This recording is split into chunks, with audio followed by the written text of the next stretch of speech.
welcome all of you to this webinar organized by the EIT Circular Economy Community.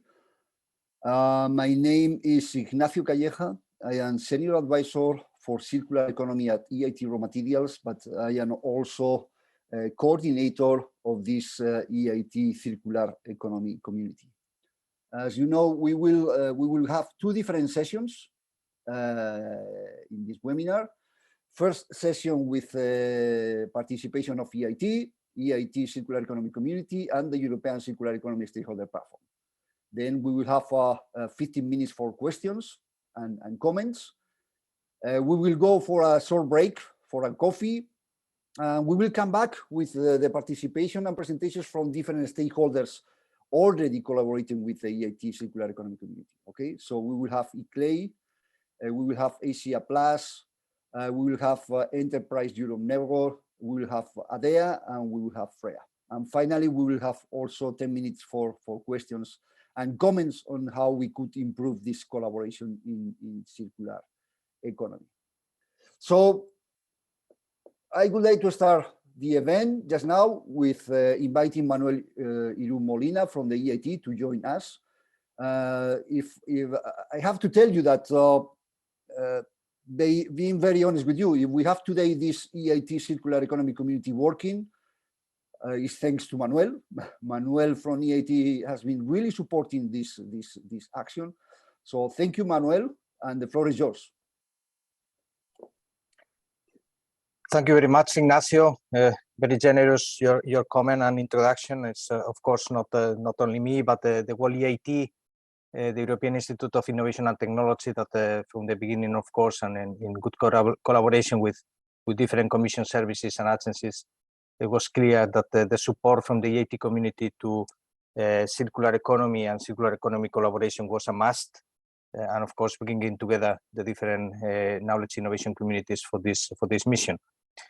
So first of all, good morning to everybody. It's a great pleasure to be here this morning representing the EIT and welcoming you all to this interesting session. It's a double pleasure because, of course, I see a lot of familiar faces and colleagues and friends from different organizations inside and outside of the Commission. So definitely this is a good proof that the collaboration between the different kicks in the space of circular economy is in a way positioning well the dialogues and bringing the attention of all of you. So my role is to introduce you a bit on the context of the session this day, and also to bring you a bit more familiarity with the EIT and the EIT community. Just for those of you less familiar, we are the Europe's largest innovation community currently. So we are proud to say that thanks to the EIT model, so bringing the knowledge triangle together, so industries, research centers, universities, putting in the center the innovators or the alumni or the entrepreneurs, we are able right now to bring together more than 2,900 partners all around Europe and beyond. And at the end, most of you are inside of the EIT community, and those that are getting familiar or entering into the community right now. So please feel welcome and in good company, because at the end is what makes us proud that we are able to co-design and collaborate with all these players or key players in the different areas. I will be able to explain you a bit more how we are organized, but I think it was the best way to welcome you in the sense of being part of a larger community, creating impact for Europe and Europeans. What have been working the EIT in the last 10 years, even a bit more of our existence, is to try to enhance Europe's innovation capacity, competitiveness and quality of life. Of course, we do this through our model. At the end of the day, is to try to boost innovation ecosystems and to, in a way, accelerate the integration between entrepreneurship, education, and research, as I mentioned before. But doing this in an organized way through societal challenges. So we were an integral part of Horizon 2020. We are an integral part of Horizon Europe right now in Pillar 3, and of course organized through different challenges that I will be able to present as well to you all very briefly. And they are important because at the end they are able to bring together main capacities, as is the case of today, with 6 of the knowledge innovation communities represented and collaborating on circular economy aspects.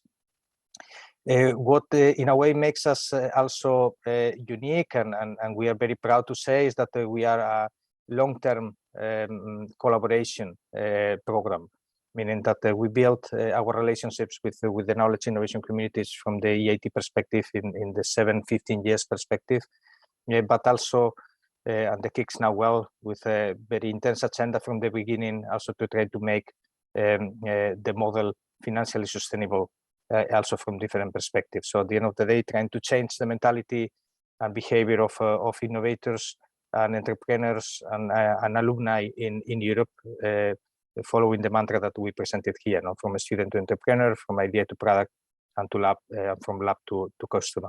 So this is our daily, let's say, motivation to increase our capacities. At the end of the day, as every community, what we try to do is to connect the dots in daily basis. So if you want to see in practice how we work, how our innovation communities work, is at the end of the day bringing all these capacities together from different angles. You see here examples. I'm also in good position here to thank you all for your help and support, because based on different capabilities, you have been able to, in a way, help us to create a very vibrant community. And at the end of the day, as per definition, some of these dots will be connected today and will be part as well of our future follow-up and actions. For those a bit less familiar, these are the 8 EIT innovation communities right now in the family. Those are starting earlier in time with EIT Climate Kick, EIT Digital, EIT InnoEnergy, that in a way created the basis for the others to come and join the family, in a way deploying the EIT model as we understand it today, namely EIT Health, EIT Raw Materials, that came a bit later, but then EIT Food, EIT Manufacturing, and EIT Urban Mobility that completed the whole set of KICs. We are also very proud and very happy to welcome one future new KIC in the family, hopefully in 2022, with the recently launched call on cultural and creative industries. But by definition, as you can see, there are a lot of elements and possibilities to work together on circular economy aspects, and this is why at the end of the day, this activity and this cross collaboration crystallized. I will be able to mention when and how this happened based on our EIT strategic agenda. But at the end of the day, all this needs to be delivered, needs to be implemented based on our way to understand innovation is that the things needs to be happening and to make things happen. And these are the real actors. So as you see in the map, these are the hubs, the innovation hubs all around Europe that are in a way led by the different KICs with headquarters and offices, but also EIT hubs under the EIT Regional Innovation Scheme that in a way brought together this nice picture where we are very proud to see teams and people helping us to deploy the different activities around the KICs. If you want to have a bit more clarity on which KIC is where, so this map, it tries to bring all this together. But of course, we understand this in collaboration with the regional innovation scheme hubs that, as you see, have been increasing in the latest years, and this brings a huge, let's say, added value for our community as well. And Ignacio was just mentioning in the introduction how important was to, in a way, think that this collaboration on circular economy was important. This happened in one event in Bulgaria in Sofia 3 years ago in the scope of one of these collaborations with the regional innovation hubs, where the KICs came together, and of course it was clear that circular economy was top in the EU agenda, and something was needed to be done from the KICs perspective. But we have a common goal that at the end we translate into this vision. So we power innovators and entrepreneurs to develop innovation solutions in a way to face the challenges and create growth and jobs for Europe. So this is what brings us together. And what I wanted to mention, to deploy a bit more, I introduced the partnership in my first slide with the knowledge triangle. But at the end of the day, this is how we understand everything we do. And I say this from the world perspective because, for example, today we will be discussing a lot on the circular economy aspects, and everything we do, we try to understand it from this perspective, from how to bring together businesses, education, academia players, and research organizations at the end of the day to tackle the challenges that any aspect in a way brings opportunity for us to create new startups or new products to the market, or increase the entrepreneurial talent, and of course this to be translated into higher education activities or business creation acceleration programs, research activities, and of course increasing the number of jobs and impact in Europe.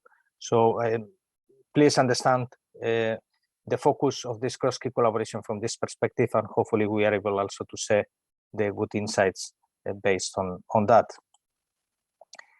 Allow me briefly to bring you on what has been our journey to arrive to these times, because as I said, the EIT started to be operational back in 10 years ago. In this case, in 2008, it was in the preliminary steps of the EIT. So we had a startup and building up phase where we were bringing together the innovation community. We were creating, let's say, the main basis for our autonomy and independency of the KICs. We developed the initial funding model and the grant management. You know well the complexity of the European grant process, but based on this also limited cooperation and as first KICs, we were able to learn and to, in a way, navigate to the second phase, what we call the EIT model development phase.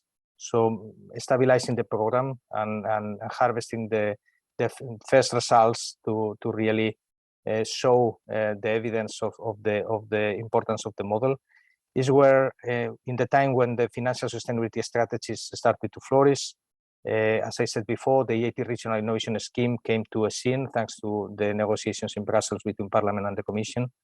We incorporated some simplification measures to the program, also the good governance principles based on the lessons learned from the very initial KICs. And based on the initial results and impact, it was clear that the cross-community cooperation was a must.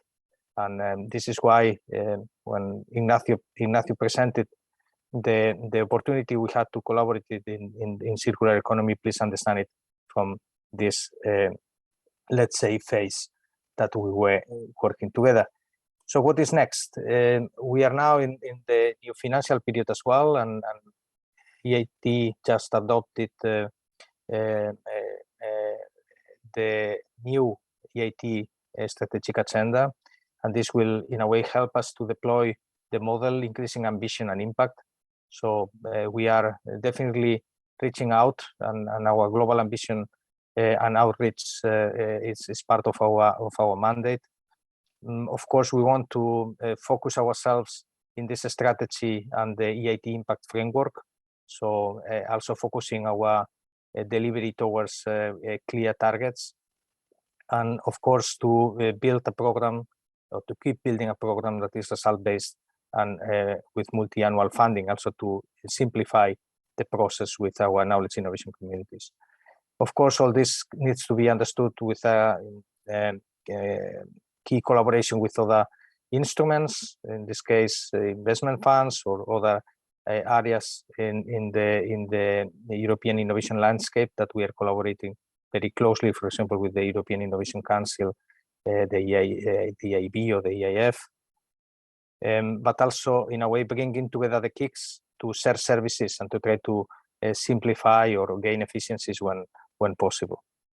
And last but not least is the cooperation at EU level, and I think this is one of the motivations of being all today together. So please feel part of our strategy of trying to keep this collaboration in top in our agenda, and of course in this case into the benefit of circular economy. I will not repeat myself on the different things that we are proud that are emerging from our community. Probably as a question of time, and to give the floor immediately to Ignacio to explain a bit more the particularities of this collaboration between KICs and circular economy. Allow me to say that this path started in 2020, and we estimate that our investment will be around 1.8 million euros in a way to keep collaborating and bring together the key stakeholders, as you are all here, but also trying to, in a way, achieve concrete aspects that could help in a way to impact in circular economy aspects. A couple of examples. We are proud now to see the EIT community already represented in the EU Environmental Technology Verification Program as part of the Secretariat, and trying, of course, to help SMEs, startups, and scale-ups to be more aware about the potential of the program, and how, at the end of the day, benefit of further uptake of their technologies in the market. We came earlier this week from some nice discussions in the framework of Life Pro ETB project, where again the EIT community is very active and trying to, in a way, increase the awareness of the ETB program as agreed with the EC environment as well. So with this, allow me to say that the more opportunities are around. Please feel free to connect with us through our knowledge innovation communities from different angles, even if you are a business player, entrepreneur, if you are public authority, researchers, students, universities, you will have, of course, your own way to find this opportunity and to benefit from the community that I just explained. And of course, we are all working here for the benefit of those that can really impact and be game changers in the near future. So let's try to keep this in mind. And of course, I'm very happy to learn from your different presentations this morning and answer the different questions that may come and emerge during the discussion. So thank you very much. I give back the floor to you, Ignacio. Thank you very much, Manuel. Perfect presentation to start the webinar. Important to know what EIT is and what EIT is doing. So thank you. Now we move to myself.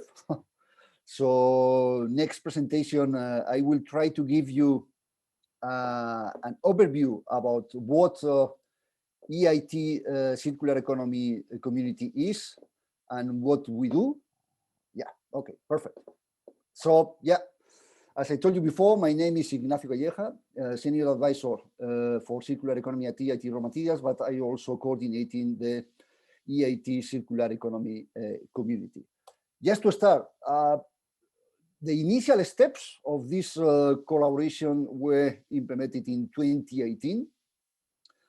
So 2018, EIT Raw Materials started organizing several meetings with relevant stakeholders to analyze how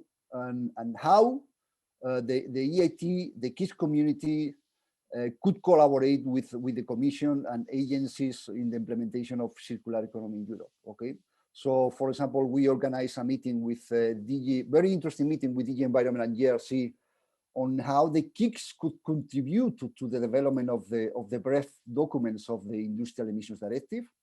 Considering the innovation side of the KICS, it was really clear that many, or at least some of the solutions promoted in the different calls of the KICS could be really interesting inputs, at least for the emerging techniques chapter of the BREF document. Okay, so just now we have an agreement with DG Environment and GRC on providing information to feed this chapter of the BREF documents.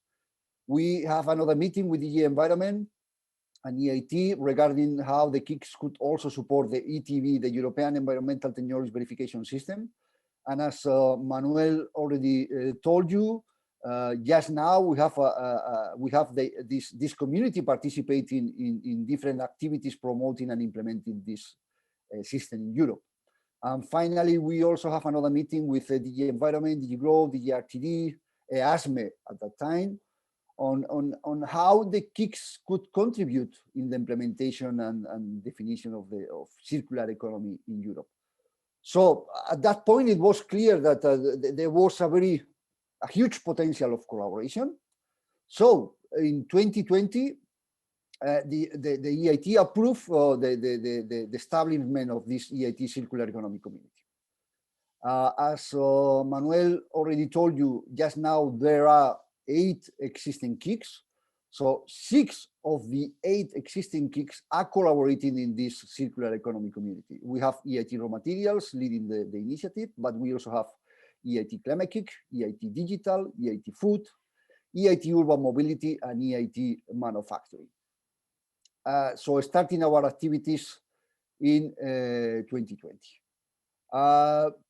Just to tell you that from the budget perspective, this is not maybe this is not a huge initiative, but from the strategic point of view, this is one of the most relevant initiatives from the KICS community just now. So what we are doing in this EIT Circular Economy Community? One of our initial activities was to support the KICS partners dealing or interested in going for the European Environmental Technologies Verification System. Okay, so in 2020 we launched our first call for ETV support, and we received 16 applications, and 2 of them were approved. 2 of them were funded for going to this verification process. In this first call, we realized that the main interest from the KICS community is coming from startups. So 100% of the applications came from startups already supported by any of the participating KICS. Okay, 2021, we repeated the call. In this case, we only received 5 applications and 2 of them were funded. And you can have here a very clear question. Wow, there is a big difference between 2020 and 2021. Less applications in 2021. Why? The response is very clear.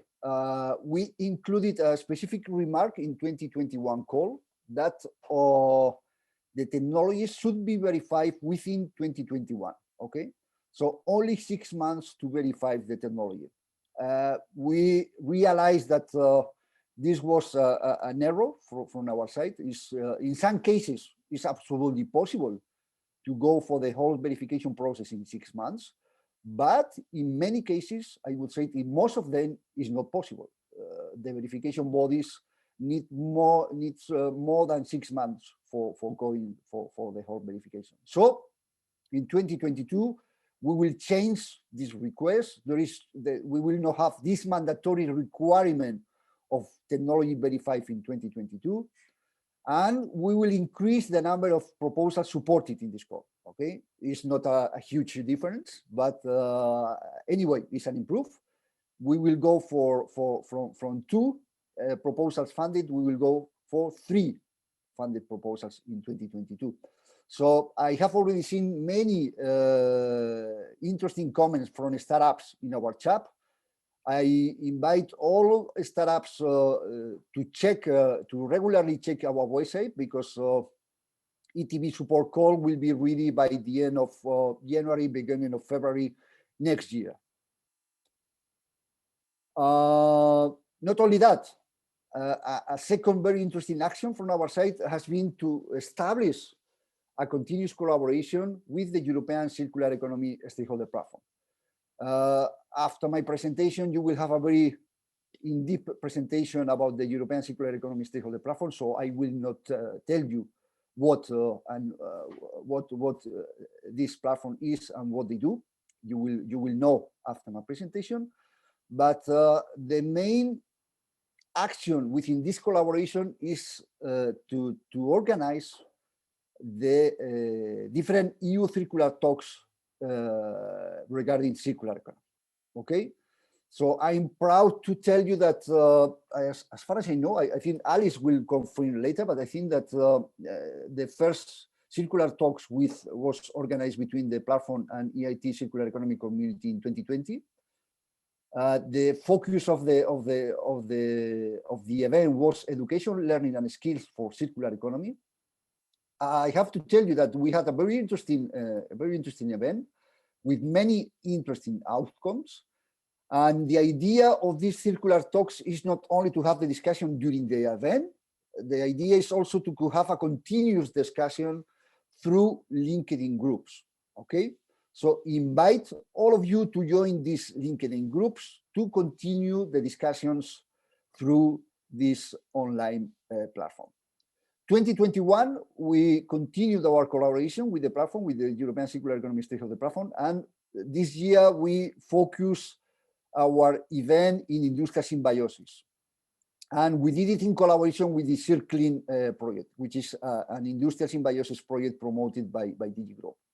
And again, as in 2020, we have a specific LinkedIn group to continue the discussion regarding industrial symbiosis. So I recommend you to also join this group. More to come. In 2022, for sure, we will organize another event together with the European Circular Economy Stakeholder platform. We have different ideas in mind just now, but the final decision will be taken at the beginning of next year. So we will keep you informed about the next circular talk. But the point is that we have not only participating in our own circular talks, okay? We have collaborated with other entities in other circular talks. So this Circular Economy Community has collaborated with Eurocommerce in another one dealing with circular by design, very interesting one. We have also collaborated with TECO and GS1 in Green Deal Passport. This is something really hot spot just now in Europe, how to develop and how to implement these green digital passports. And the last one has been a collaboration with Asia Plus, EIB, Energy Cities, UBIC, Dublin City Council, and Navarra government dealing with cities and regions fostering circular economy transition. Again, I invite all of you to join these different LinkedIn groups to continue the discussions and to continue defining possible collaborations and possible solutions in LinkedIn. Finally, I feel really proud that the EIT Circular Economy Community nominated a representative of this whole community. So 6 KICs having 1 representative in the European Circular Economy Stakeholder Platform Coordination Group. In this case, our representative is Christian Matti from EIT Klemme KIC. So here, with this representative, we have a continuous, direct link with the organization and collaboration with this European network. Another important aspect of our community is to establish relationships and collaboration agreements with external relevant stakeholders. Okay, so in 2020 we started contacting relevant stakeholders to analyze how we could collaborate, how we could define joint actions to implement circular economy in Europe. 2020 we started contacts with CITRA, with EIB, with Ellen MacArthur Foundation, and with DRC, as I told you before, specifically dealing with the BREF documents development.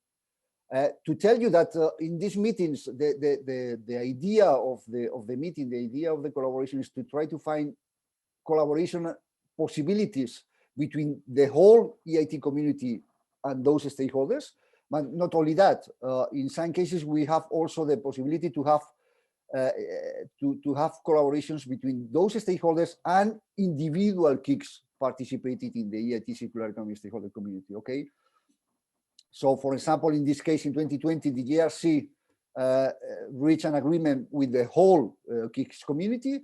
But, for example, Ellen MacArthur has reached individual agreements with the different KICs. In the case of EIT raw materials, for example, EIT Ellen MacArthur is participating in the definition, implementation, and evaluation of the Circular Societies Prize organized by EIT raw materials.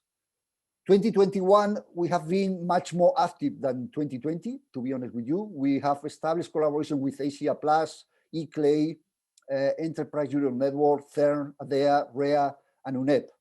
And in this case, we have a very concrete collaborations. For example, with Asia Plus, we have signed a memorandum of understanding. With eClay, for example, the EIT Circular Economy Community has joined the Circular Cities Declaration organized by eClay. We have, for example, CERN collaborating, establishing a specific collaboration with EIT Urban Mobility. So a number of different options of collaboration with these external stakeholders. Again, as I told you before, more to come in 2022. Selections of stakeholders to be done at the beginning of the year. So trying to establish also these collaborations. 2020 was also a very interesting year regarding a potential joint strategy from the KICS community and the development of a Kumu tool. I strongly recommend you to check this Kumu tool. It's absolutely free access. And in the Kumu tool, you will be able to check all the circular economy activities organized by the different KICs. Okay, so just now we have a portfolio of more than 1,000 activities dealing with circular economy. And when we say circular economy activities, we consider innovation projects, we consider education projects, we consider different startups supported through our business support activities. And we also consider strategic activities within the different KICs and the EIT Circular Economy Community.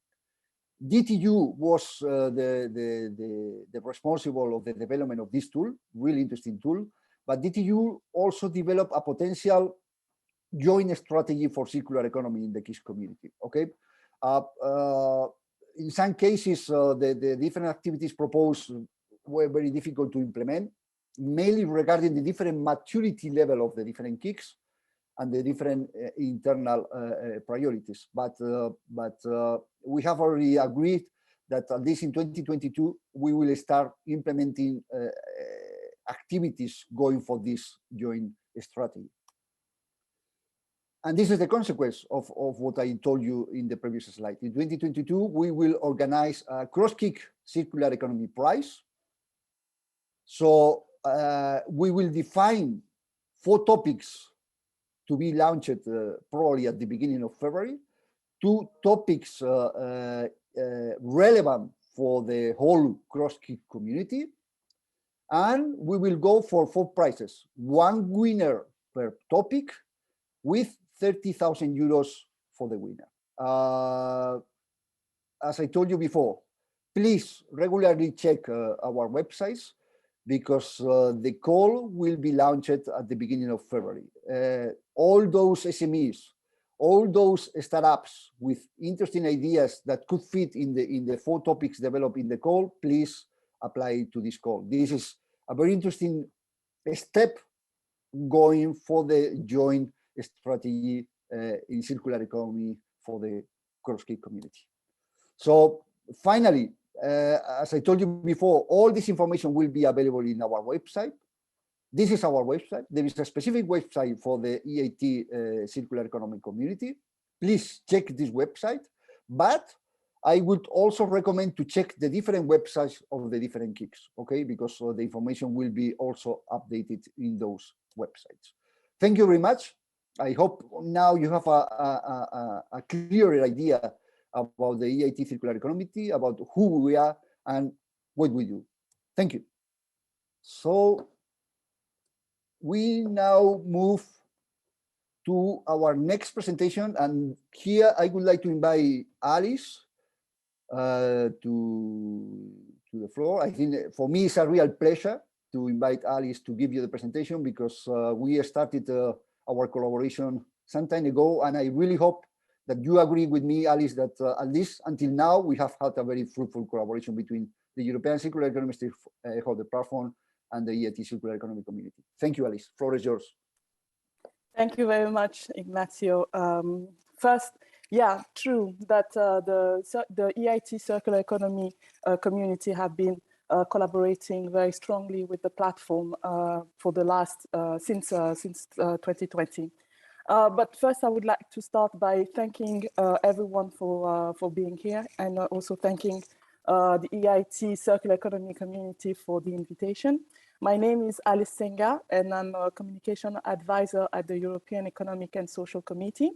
I work on the Circular Economy Stakeholder Platform, and actually today I will share with you what we do on the platform and also talk about a little bit our collaboration, previous collaboration with the EIT and also the future collaboration. First of all, who are we? Just that. Who are we? Yeah, okay. The European Circular Economy Stakeholder Platform, or SS for short, is a joint initiative by the European Commission and the European Economic and Social Committee. The objective of the platform is to foster the transition to the circular economy by providing a space for stakeholders. From the beginning, the platform adopted a bottom-up approach where the content came from you, the stakeholders. The idea was to create a network of networks where the civil society, public authority, and also private organization could exchange best practices, among other things, from across the continent and also across sector. How do we make it work? To make it work, actually, the platform has a website where you will find news, events, good practices, and other content from the circular economy community. The platform is also, I think that my colleague will be sharing the link in the chat. And the platform is also led by 24 active actors in the circular economy community that we call and is known as the coordination group. This group is made of a broad spectrum of organization and is selected via an open call. Its mission is to implement the platform's objectives and foster the debate on circularity. The group uses the EU Circular Talk concept to discuss selected topics in more detail. Ignacio already mentioned earlier the EU Circular Talks. So what is the EU Circular Talks? The EU Circular Talks was launched in October, officially launched in October last year during the annual conference, but we collaborated with the EIT raw material already in September 2020 with the first event that was about education and skills. But the concept is basically a three-phase concept. There is an online event, there is an online discussion on LinkedIn, and an output document which can take the form of a paper or a podcast or a video. It is not only for coordination group members, it is open to all. So if you are interested in and have a circular economy related topic, please reach out to us and we can discuss how best to bring it to the rest of the community. So in 2020, as I said, the EIT Circular Economy Community joined the composition of the new coordination group for a two and a half year mandate. Becoming a CG member seems like a natural step for the EIT community. The community has been very, very active on the platform, not only by providing good practices and also knowledge, so contributing to other parts of the website, but also in organizing events. It has been engaged with us in many SS leadership groups and co-organized events with an international scope as well, like for the COP26. But as Ignacio mentioned it before as well, it helped us shape the EU Circular Talks concept. The very first one, as I just said before, was organized with on education, learning, and skills. So the way we collaborated with that, because it was brand new, we just launched it, and it was a little bit a virgin terrain, if I can say so. So we met and designed an exciting program for months to bring the topic to the circular economy community. So the way we worked and collaborated is that EIT raw material brought the concept and the backbone, and the SF Secretariat actually provided the technical support. To our greatest surprise, the event was a great success. We had, I think, over 200 participants, it was really more than any of us could have expected, which in a way gave a little bit of the feeling of that the concept was something that the community was expecting and was really enthusiastic about. And then there was also the online discussion on LinkedIn. The group today is strong of over 100 members.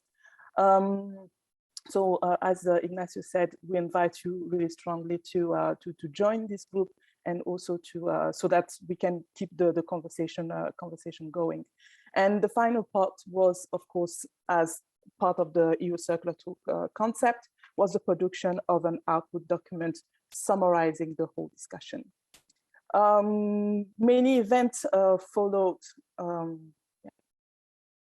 So these are the contribution. Yeah. Many events followed the September one. In total, in 2021, the EIT community, Circular Economy Community, contributed to 6 events with the platform, either as co-organizers or by providing speakers.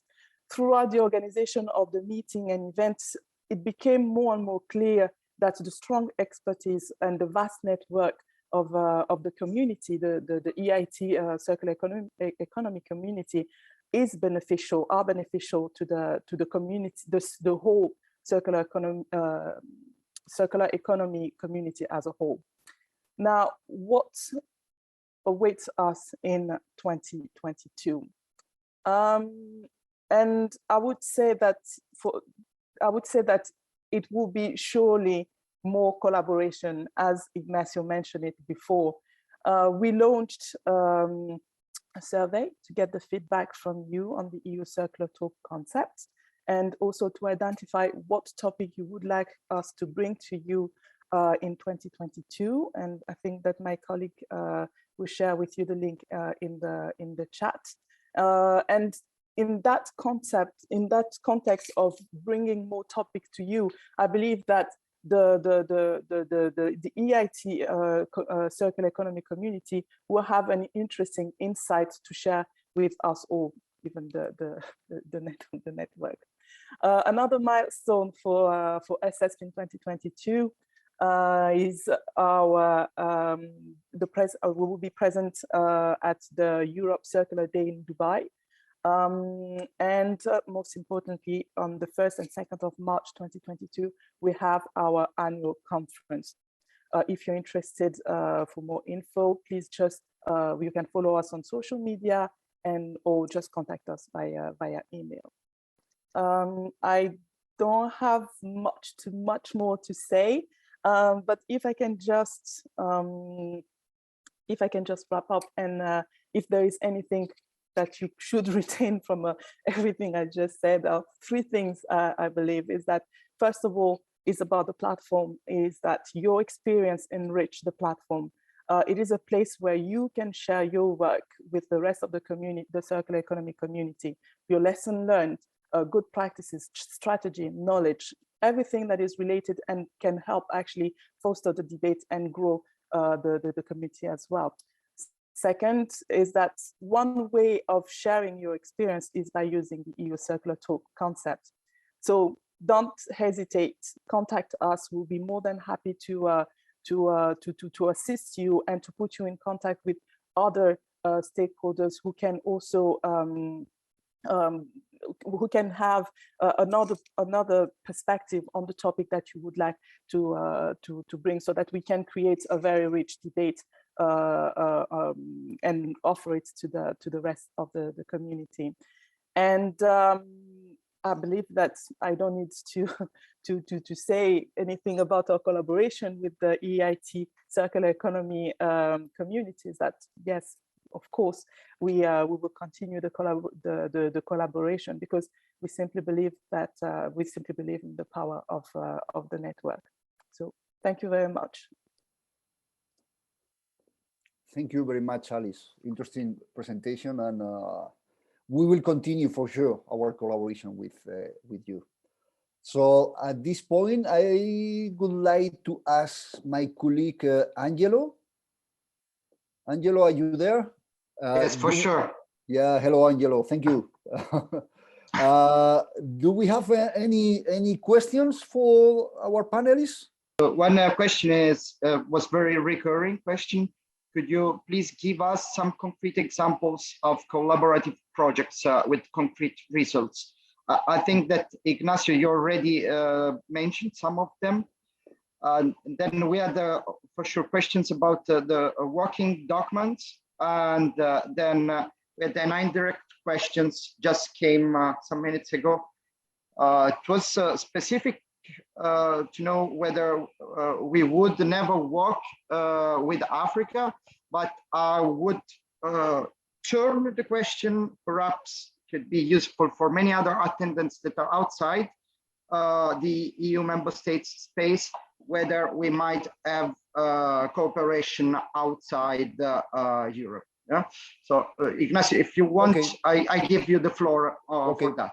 Yeah? Thank you, Angelo. I think that the question regarding concrete examples of projects with concrete results, during my presentation, I told you about the Kumu tool developed by DTU by us. Okay, there you have an example of many projects with concrete results, and there you will be able to check innovation projects. You will be able to check how the KICs are supporting innovations to move from TRL levels of 5, 4, 5 to 6, 7 with very concrete results.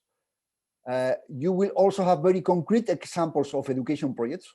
So real implementation and real development of new PhD studies, new masters, lifelong learning courses, how the KICs are also supporting wider society learning. In the case of, this is just an example from the EIT raw materials. To be honest with you, from my side, I feel really proud of one of our education projects, which is raw materials schools. We started with this project some years ago, very small project with very limited budget. Limited number of schools participating.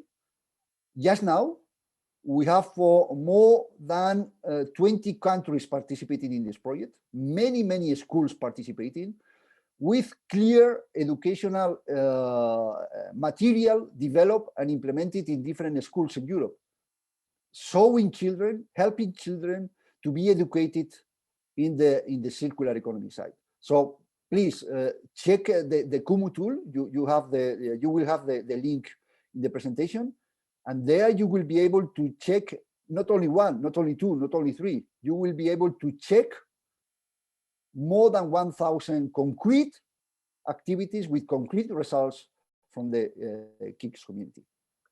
Well, regarding the question of Africa, I think that maybe Manuel could be much better option than me to respond. Manuel. Thank you very much, Ignacio. Thanks for the question. Indeed, as I presented also during my introduction, the EIT being an integral part of Horizon 2020 in the past Horizon Europe, we were open to the world from the beginning and collaborating.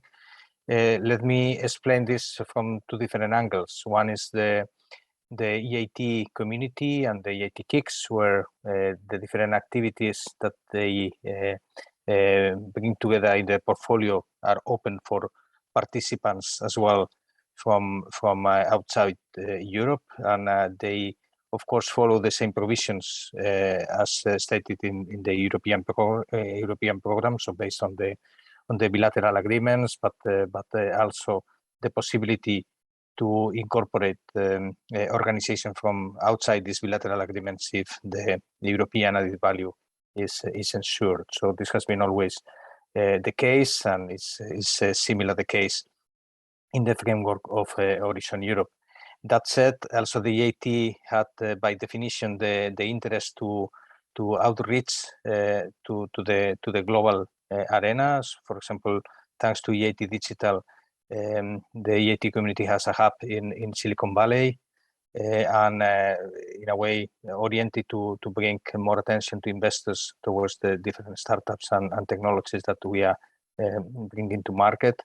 And similarly, thanks to Climate Kick, that is leading other approaches, we have been able to interact in the past with China and with Israel, with also the support of EIT Health. So at the end of the day, these are concrete examples. Regarding Africa, indeed, we have been investing in some technologies and innovations that were related to different areas, and yeah, it's not outside of the radar the huge potential that we have. Also teaming up with key players in particular in the area of circular economy. So yeah, probably this gives a bit of a explanation of where we are. So if you have more interest, we are always happy to connect you towards these areas, and of course introduce the key people leading us in interacting with these ecosystems. Thank you, Manuel. Angelo, I think that we have more questions. Okay.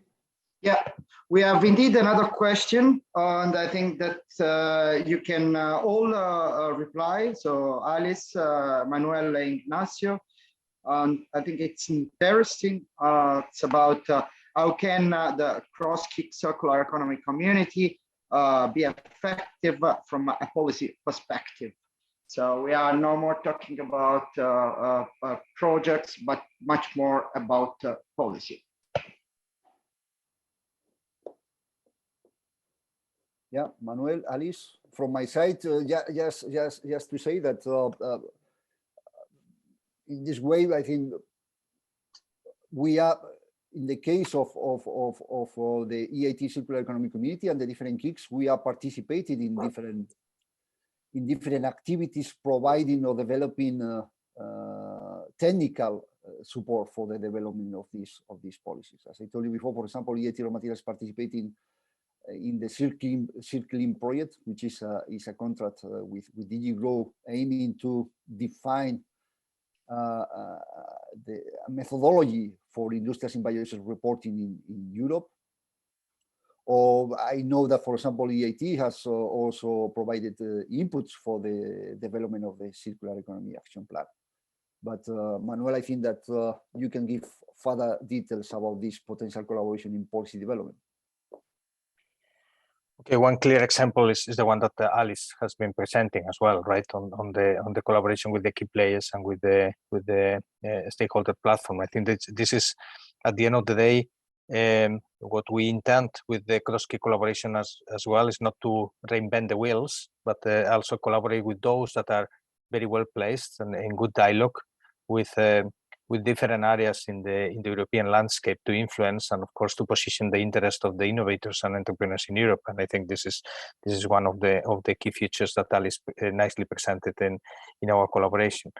That said, of course, it's our intention as well that the results and concrete developments coming out from the EIT community can inspire policymakers in shaping and in a way delivering the next frameworks that could help those technologies, for example, outside there, or those educators designing the different curricula.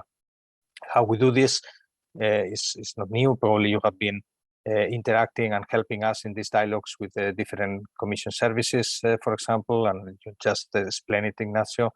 we're very happy to collaborate with DG Environment, and namely Pierre-Henri, in the dialogue on how to, in a way, link together what we are doing from the EIT and the EIT community with the circular economy package. So in the last review of the action plan, you may see there the presence of the EIT community helping in the innovation side of the package, and how we could bring together the results of our innovation pipeline into the circular economy action plan. So this is one of the elements. This resulted at the end of the day also in the participation in the ETB program that Ignacio presented, and we expect and hope that we are also able to influence the policy discussions on the ETB program at the end of the day, and how this could shape more and more the let's say the entry of some of these technologies and decrease barriers from different angles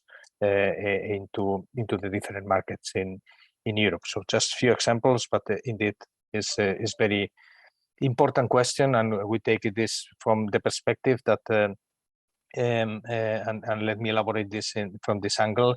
Cross-key collaboration is one of our strategic investments, and these strategic investments at the end of the day sit into the priorities of the EIT to, in a way, influence the different policies that are pressing Europe in a way to help at the end of the day to accelerate the pathway to increase the innovation capacity. So yeah, probably this is the best answer I can bring there. But if you are also interested to know more about how we can do this, we are happy to disclose how we interact with the member states, what is our forum dynamics with the different stakeholders, and of course to put you in contact with the relevant teams helping us in these aspects. Thank you. Okay, thank you, Manuel. I don't know, Alice, whether you have. Yeah, if I can just add something on what Manuel said, and indeed the fact that EIT community, Circular Economy Community, is part of the coordination group, the platform, the SS coordination group, gives also more way to be able to not to influence but to inspire the policymakers. For instance, just to say very quickly, the coordination group, what they did is that they selected some topics that will be discussed more in depth during 2020 by the leadership groups. And these leadership groups have organized a series of EU Circular talks. So there was the talks, and then at the end of it all, this leadership group will produce what we call reflection papers. And these reflection papers will be published on the SS website as well, and then presented at the annual conference on the 1st and 2nd of March. So these reflection papers are really, how can I say, they gather what the stakeholders are saying about a specific topic on the circular economy, enriched by the conversation that has been going on from the stakeholders, and then presented at the end to inspire policymakers. The EIT Circular Economy Community is part of the coordination group, is already also a way of for the community to inspire policymakers as well. Okay, thank you, Alice. So sorry, I think that we have more questions, but we have reached the time. We will try to respond those questions directly to you. So we will try to send you the responses also in our website. So thank you, Manuel. Thank you, Alice, for your interesting and fruitful participation in this first session. Now we will have 10 minutes break for a coffee, and we will move to the second session of the webinar. And as I told you in the introduction, second session will be dedicated to presentations from relevant stakeholders we are collaborating with. Okay, so we will start the session with eClay. It's a pity, but Simon has not been able to finally join us this morning, but don't worry. You will have plenty of information from ICLEI, from Nikolai Jacobi. Nikolai will tell us about ICLEI and relevant initiatives from ICLEI and how ICLEI is collaborating with us and how this collaboration could be even improved. So, Nikolai, thank you for joining us today. The floor is yours. 10 minutes. 10 minutes. Thank you, Ignacio. Hi, everybody. My name is Nikolai Jacobi, and I'm Senior Officer at ICLEI Local Governments for Sustainability. And I will tell you a little bit about what we do in the area of circular economy with cities, and a little bit about our collaboration with EIT Raw Materials and the Circular Economy Community. Sorry, I hope you can see my screen. I don't hear anything from you, Ignacio. Just maybe one slide on ICLEI in general. So ICLEI is a local government network operating globally. We have around 2,500 members spread across the globe in around 22 offices. I'm representing the European office covering Europe, but there are offices in every world region which are coordinated from our global headquarters in Bonn. And in principle, we are supporting cities in all areas of sustainable urban transformation. So that is our focus. It's not only about materials or resources, but also about low carbon development, about nature-based development, and about a sense of equitable and people-centered development. And in all of these areas, we are active, and of course, these areas are for us quite interlinked also. So we would not look at circular economy, for instance, without having the environment or the climate impact in focus. Circular city or circular economy, maybe just one or two slides on how we conceptualize this. Obviously, as a city network representing the public domain, for us the circular economy is quite about a sort of profound transformation of the economy. And what you see here is a sort of a 120-year graphic of global material extraction and global GDP, and you see here that these two curves are not decoupling as we would want to be. I forgot to mention that this decoupling of the resources we use and the effect it has is, of course, at the center of this transformation for us. And I'm sure this is not news to you. But that's sort of at the core of how we conceptualize this topic. And of course, we want to decrease this, or want to increase this decoupling as much as possible, but also increase the decoupling of the way we produce and consume resources and the way it's impacting on our environment. And we've seen that in the last decade or so that there's a lot of talk about end of the pipe solutions, or about solutions which are repairing the negative symptoms we have from this type of resource use. But we have seen, and that's what the prior curve illustrates. We have seen that that these efforts we are making are not sufficient. That we need solutions which are holistic and are systemic.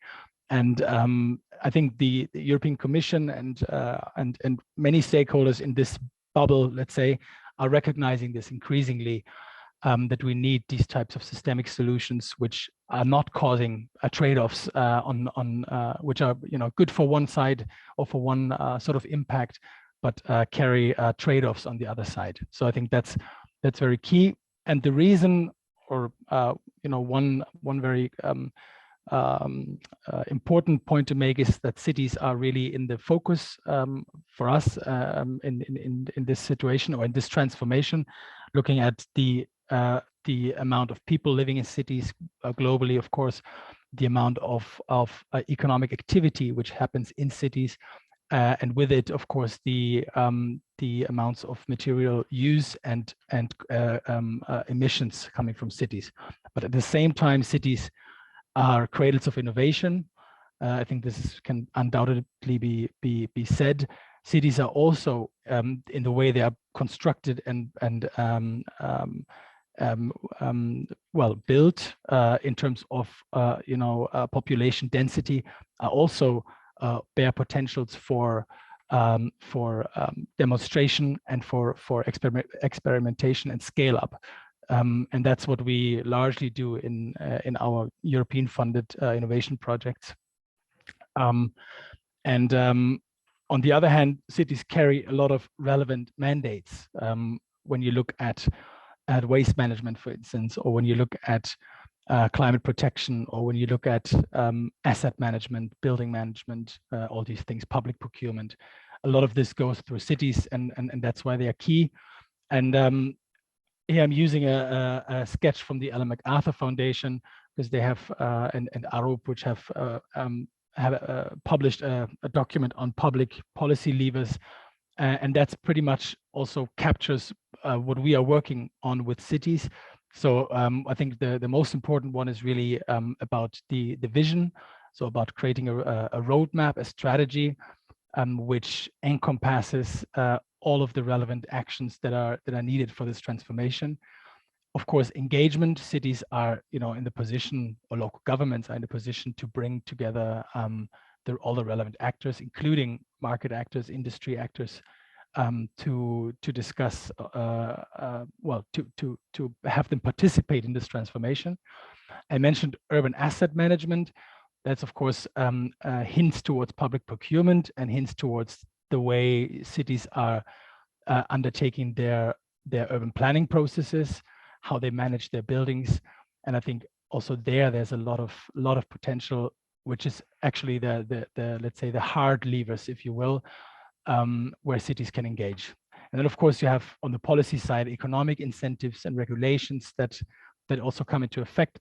However, maybe a little less at the local policy level than at the regional or national. Recently, we have been developing sort of a conceptual approach to what a circular city is, or what it can mean, based on 4 pillars, which determines our work in the recent years, which consists sort of a pillar that comprises of all the actors relevant in this field.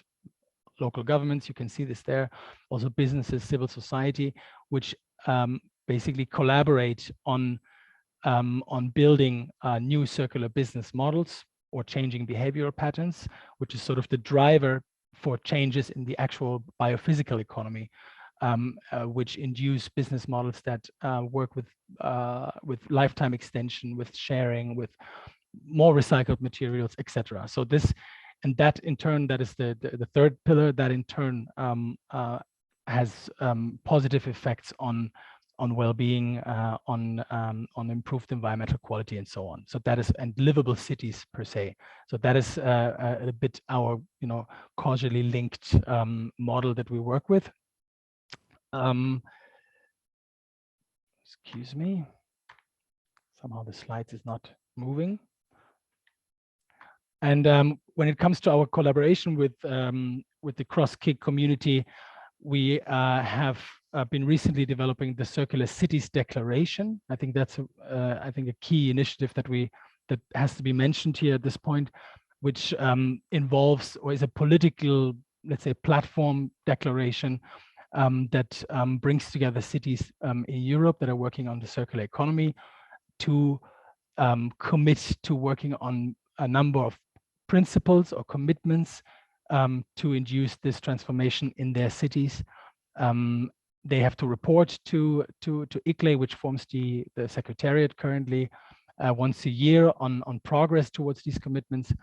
And we in turn have a number of information campaigns and also capacity building formats for these cities. We have not developed this alone. So here you see a number of partners that we have been developing this with. Among them, the European Social Economic and Social Committee, the Investment Bank, CSCP, ESERA is there. I think that may be relevant for some of you in the audience. the European Committee of the Regions, and so on. So you can see this here yourself. EIT is Community on Circular Economy is also there.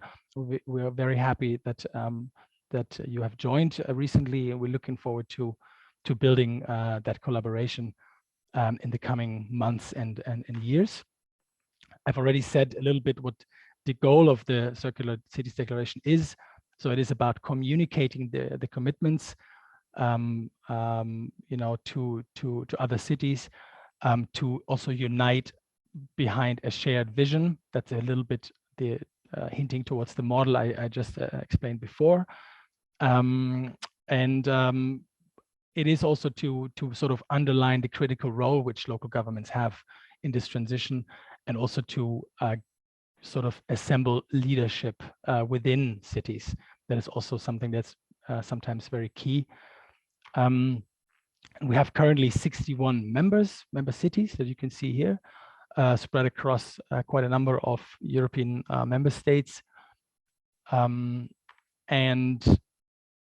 Well, I mentioned already some of the activities. We are doing a webinar series, we are doing capacity building, we're doing newsletters, we're doing an annual report on these cities, on the commitment, on the progress, on the commitment they have made.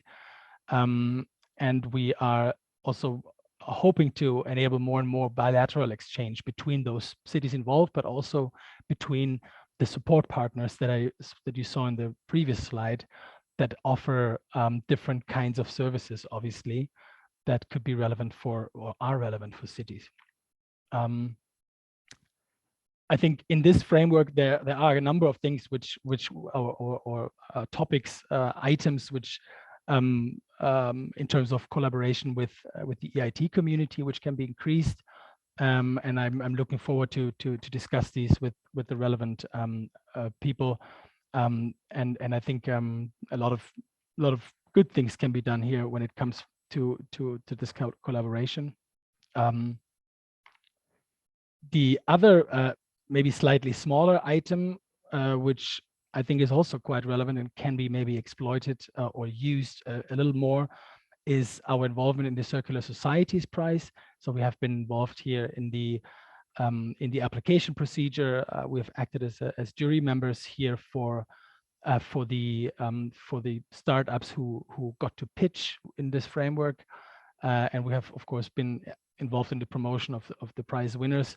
But I think here a nice link could be made, for instance, in featuring the winners of this prize maybe a little more strongly with, for instance, signatory cities of the CCD, and in particular because I think there's quite a gap between the the industry and sphere, or also startup sphere, and local governments when it comes to how local governments can utilize these innovations. I think that's also not new to you, but that's of course something we see and that we are also working on to sort of make that discrepancy a little less impactful.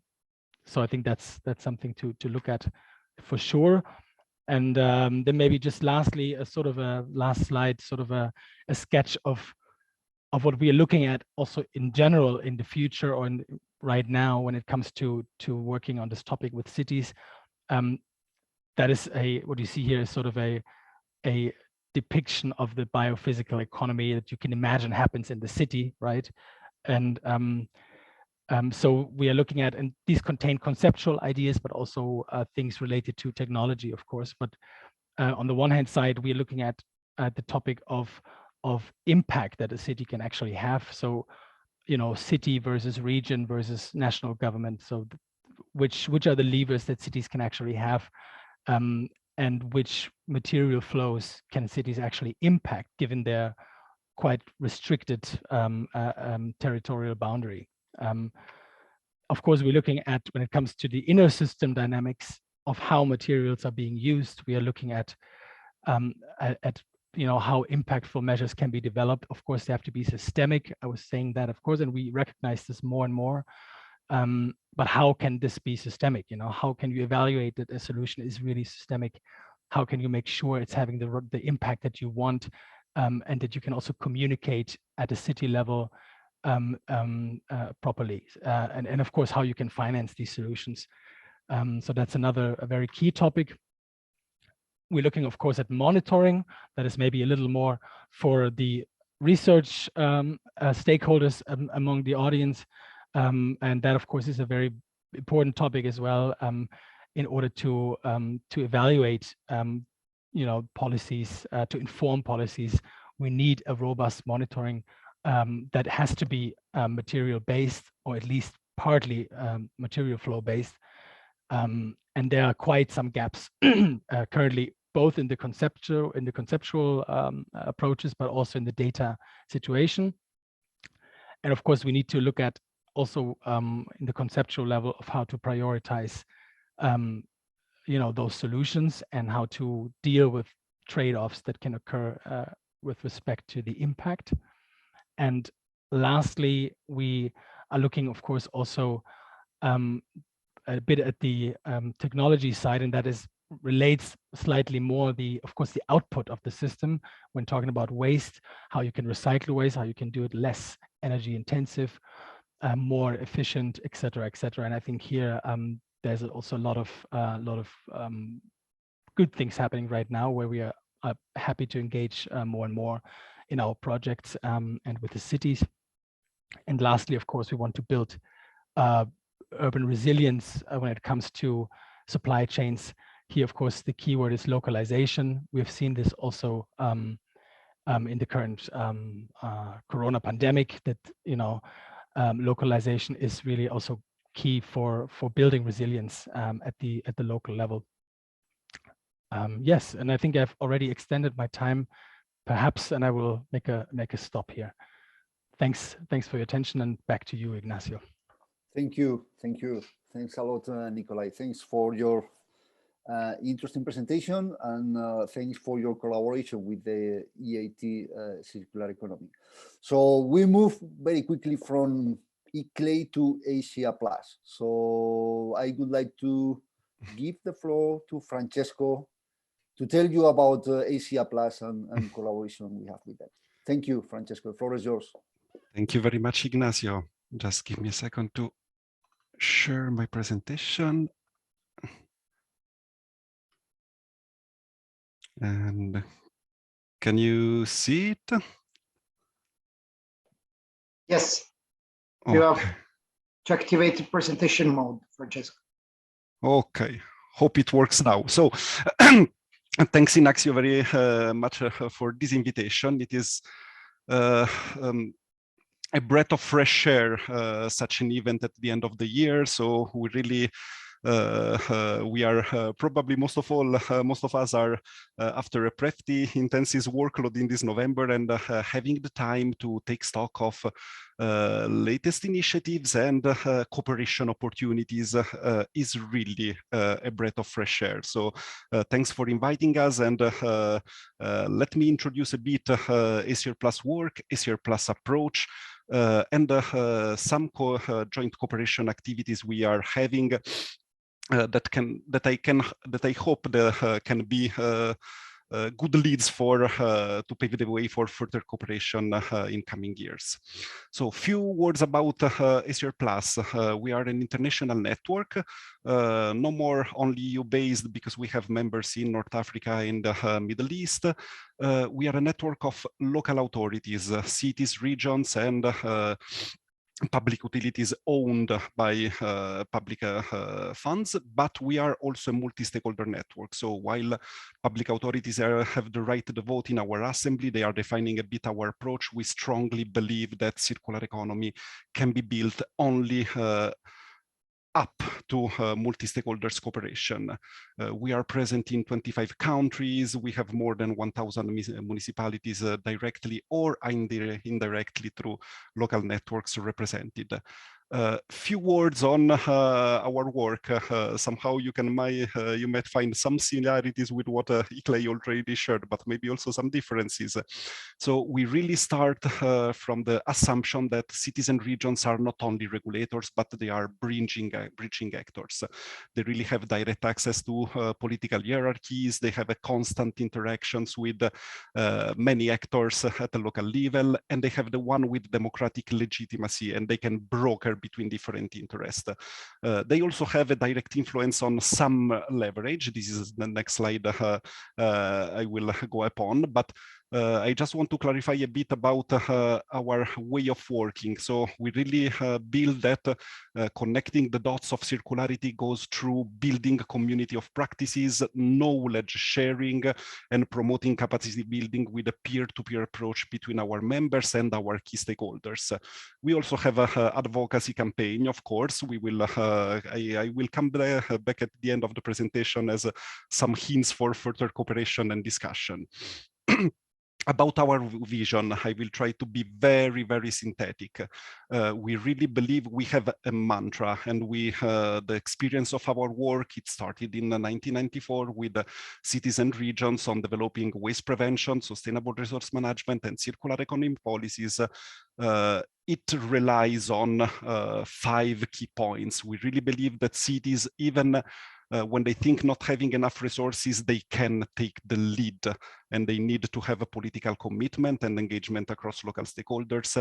We believe that right governance instruments and the regulatory framework, they are the key to support long-term strategies.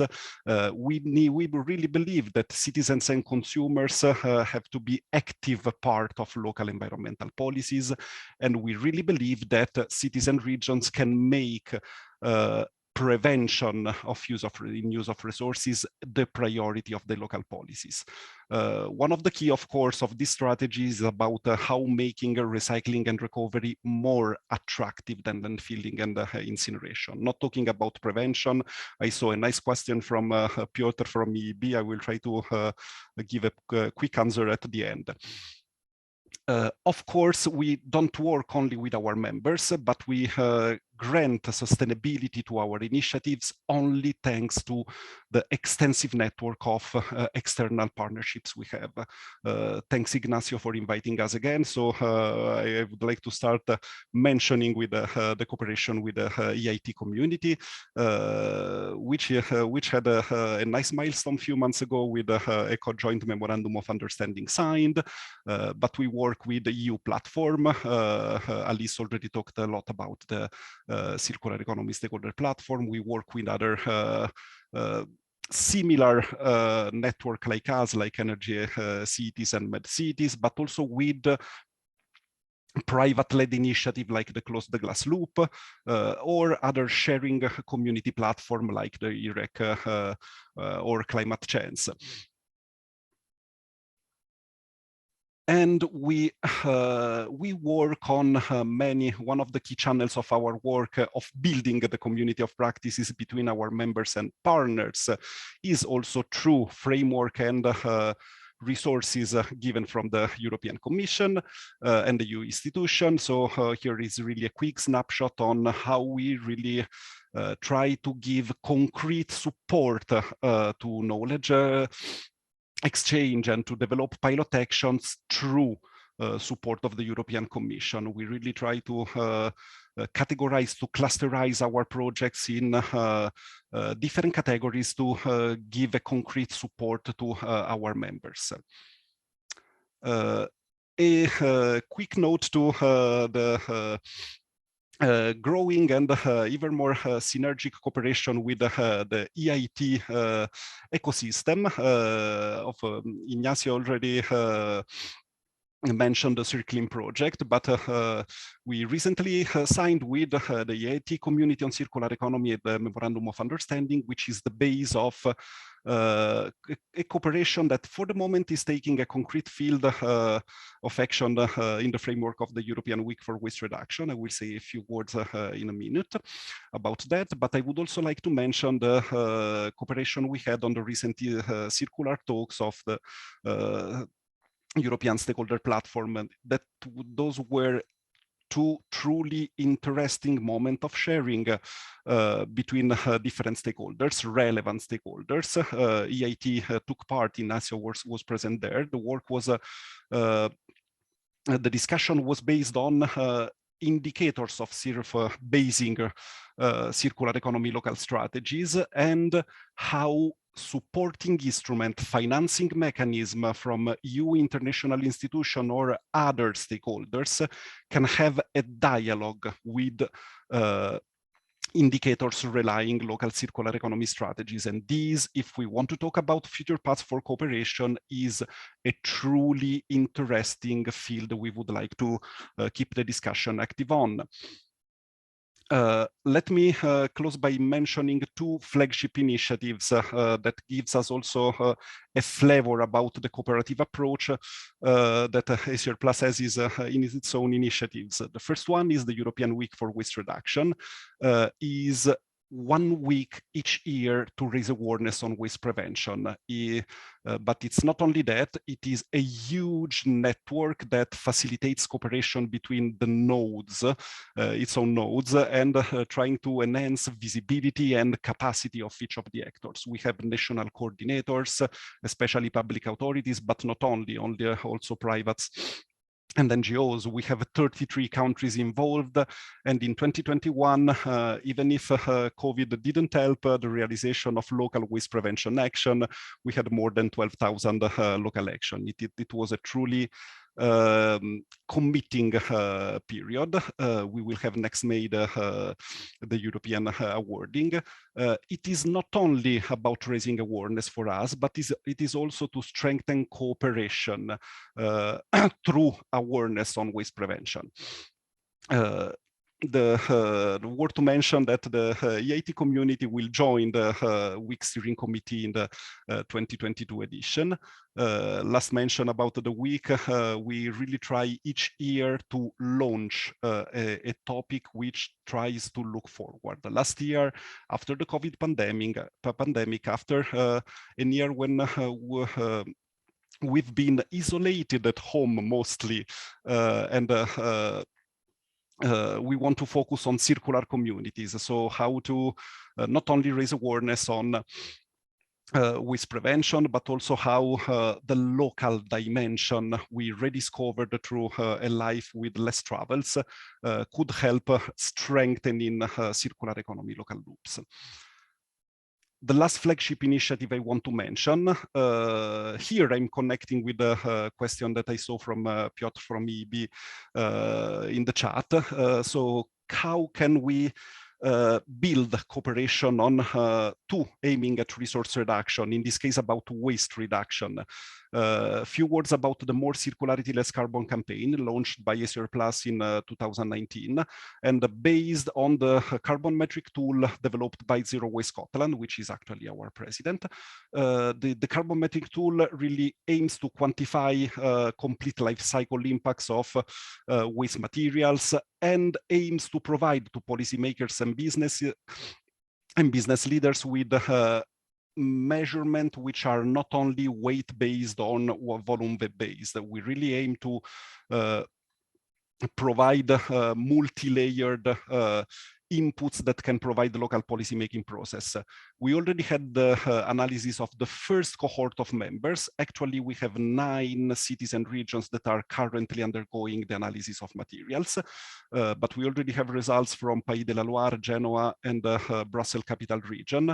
A first look we can have about the carbon footprint of different materials flows. So as you can see, as an example, plastic is far less relevant in terms of carbon weight than textile diffraction. But what I would like to highlight here is, if you see it's a bit small, but if you look at the second graphic in this page, about the generated categories. In that graph, you see the carbon weight, the carbon footprint of the different phases of the process of waste management.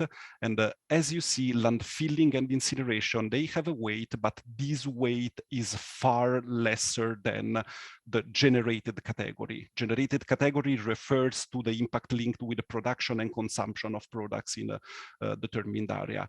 And we think that these could be, that's why we are opening the more circularity, less carbon campaign to more and more participants, because we want to build a critical mass on this key concept. And if we want to talk about resource reduction and waste reduction, this will be a concrete advocacy tool, because we need, it is clear that in the Waste Framework Directive, we need for prevention targets.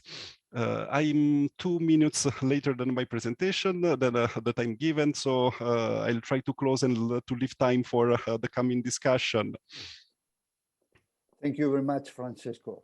Just in time, perfect.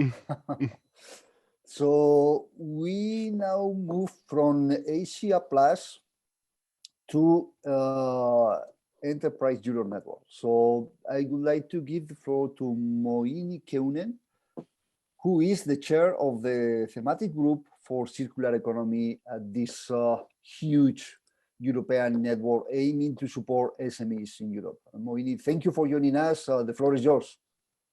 Thank you very much, Ignacio. Please, can you show my presentation in a slide view? Thank you. I'm very thankful that I'm invited to present Enterprise Europe Network and that we are working together with the EIT. Enterprise Europe Network, next slide please, is the biggest business, or no, the main goal of the Enterprise Europe Network is helping the SMEs to innovate and grow internationally. So our network is really about doing it together and connect with each other. Next slide, please. As you can see, we are the largest business network in the world. We started in Europe about 15 years ago. At the moment, we are with 3,000 local experts in the different countries, in more than 600 countries. And at the moment, we have 64 countries who are participating in the network. Enterprise Europe Network is a European program from ASMEA. It's a public service. It is free of charge for SMEs to join. And as I mentioned, at the moment, half of it are European countries and the other half are outside Europe, all over the world. Next slide, please. Here you get an idea where we are situated. If you really want to know which countries are connected, you can check our website. That will come later. Next slide, please. We have 3 pillars in our program. So the one main part is international partnership. The second part is advisory support. And the third pillar is innovation support. For the international partnership, we have our partnership database profiles. We are organizing brokerage events and company missions. Next slide, please. The profile database contains at the moment around 5,600 profiles, and in these profiles all the companies are looking for a partner, a business offer, business request, or technology offer or request, or they are looking for a consortium if they are like to work together for an Horizon project. The other thing what we are doing is organizing matchmaking events and company missions. And the matchmaking events is that people, now we are doing, for the last 2 years, we are doing it online. And we are also organizing hybrid events, so on-site and online. And that is that you have the ability to talk with interesting partners and to get very quick idea if the partnership is working or not. Next slide, please. For the profile database, what I've mentioned, here's the website, the in.ec.europa.eu. There at the moment between 5,000 6,000 profiles, and all those profiles are live, because we have to update all the profiles. So all the requests are really requests that SMEs business are looking for a partner. This database is free for everybody. Everybody can check, and you can search by keywords, so about circularity or about bio-waste, whatever. So it's free. But if you want to keep updated, then I suggest to to make an account that you will receive email alerts. Next slide, please. Here you get a view how the database, if you're looking for for bio-based, then all the opportunities, we call it opportunities for partnering, are popping up. And if you click on it, next slide, please. Then you see what they're looking for. So the summary description and what they are looking for, the technical specification, or if there's a business offer. So what they are looking for. And if you have an account, if you have made an account, then you can, we call it expression of interest, but then you can come in contact with the company with the help of us to talk further if you can help each other and work together. Next slide, please. So this is what I just mentioned. The advantage of having an account is that you will receive email alerts instead that you have to check the database every week, and that you can have search on your criteria, receiving the alerts on what is interesting for you, and also about the events we are organizing. The strongest part of our network is that because we are in more in 63 or 64 countries, that you get in contact with the local contact point in your country or the close by. So that will help you, because I'm from the Netherlands. I have my network in the Netherlands, so I can contact my company and discuss with them and what they need, and in that way we can build up a strong relationship, and I can connect them with my Spanish colleague who has the contacts with their company to get a good fitting of what you're looking for. So that's why if you can contact me, but I will always refer you to my colleague in the country from where you are, to help you further. Next slide, please. The second pillar is about advisory support. So what we also do is tailor-made advices depending on your country. It's about what are the laws and standards, or if this company wants to enter the Spanish country, or in another way, if you're coming to the Netherlands, what are the laws, the standards you have to comply. So in that way, we are also helping advice on intellectual property and just tailor-made advice. So there we also have time for this service. Next slide, please. And the third pillar is the innovation support, is to just the fast track to success. It's also like the Horizon 2020, or next year the Horizon Europe calls. The other SME instruments we have, we are offering CAM services, key account management services, for the SME instrument beneficiaries, and personalized support to help you in the innovation process, or to find international partners to help you further. And we also refer you to financial programs, and whatever we know, we help you, or we can guide you to the next person who can help you further. Next slide, please. Just a brief overview what we have done over last years, and then you can see, like as I mentioned, we have technology requests, technology offers, business requests, and business offers. The business offers are far the most in all the profiles that they are looking for, but it's also working to find other companies to cooperate together, and As you can see, what I've called expression of interest, we do the expression of interest and the cooperation finds by our profile database, but of course also the other main part is also the brokerage events that you meet each other, you talk to each other, and that we will do the follow-up to see how the cooperation is going, that you're not missing, or that if you need any other help. And as you can see, the surveys states out that general satisfaction is about 92%, and 95% would recommend the in-services. So that's a very high level. So we are very happy about it. Next slide, please.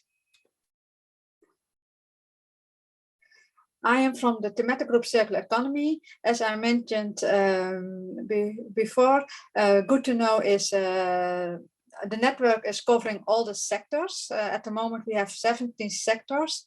And for the new call, so next year, we will we have a transformation that we will change into ecosystems, but still all the sectors are covered, but we get a new name and things like that, but to fit to the new development. So the new ecosystems, and from circular economy, we will go to name to sustainability, but still circular economy is the way to reach sustainability. The thematic group Circular Economy, our main lead is of course the Circular Economy Action Plan and the industrial strategies. And as you can see at the moment, we are the biggest group in our network with more than 140 members, and we are covering 29 countries. To compare, we have also groups with 30 people who are members of the group, or 50 people. In that way, we are the biggest group. And also, of course, we have contacts with almost all the groups to get the transfer between what they need and what is happening, if it's about support about circularity and how to implement it, and helping SMEs to it. Next slide, please. So what we are doing and helping our colleagues and also SMEA is that we are collecting examples of circular economy and sustainable development, because if you want to start, the first question is, do you have an example? So that was our main goal. How can we inspire and help and further, because there are different levels of where the SMEs are and also where the advisors are to understand circularity. So we also have collected and a lot of knowledge and tools that are developed in the world at the moment, and also a lot of in the Netherlands, because we are one of the front leaders of circularity, and that we are helping the SMEs too, and our own colleagues to implement circularity and sustainability, and helping the SMEs how to use it. About available tools and business models, of course, business models are very important to convince companies that it is interesting also to implement circularity and sustainability in their process. Next slide, please. And of course, finding international partners is the main goal. Here you can see more examples about circular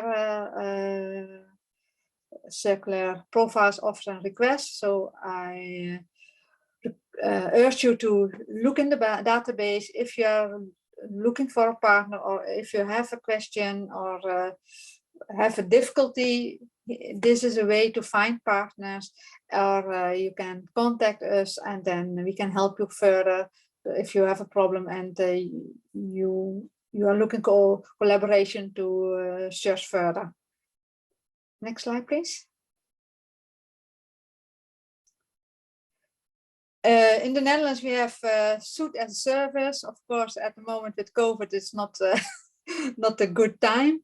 But that is, instead of having your own clothes, it's a way that one of the main of the business model is that you that you offer the things as service. So here there are the shoots, but also for the washing machines, or Philips for the lighting. Next slide, please.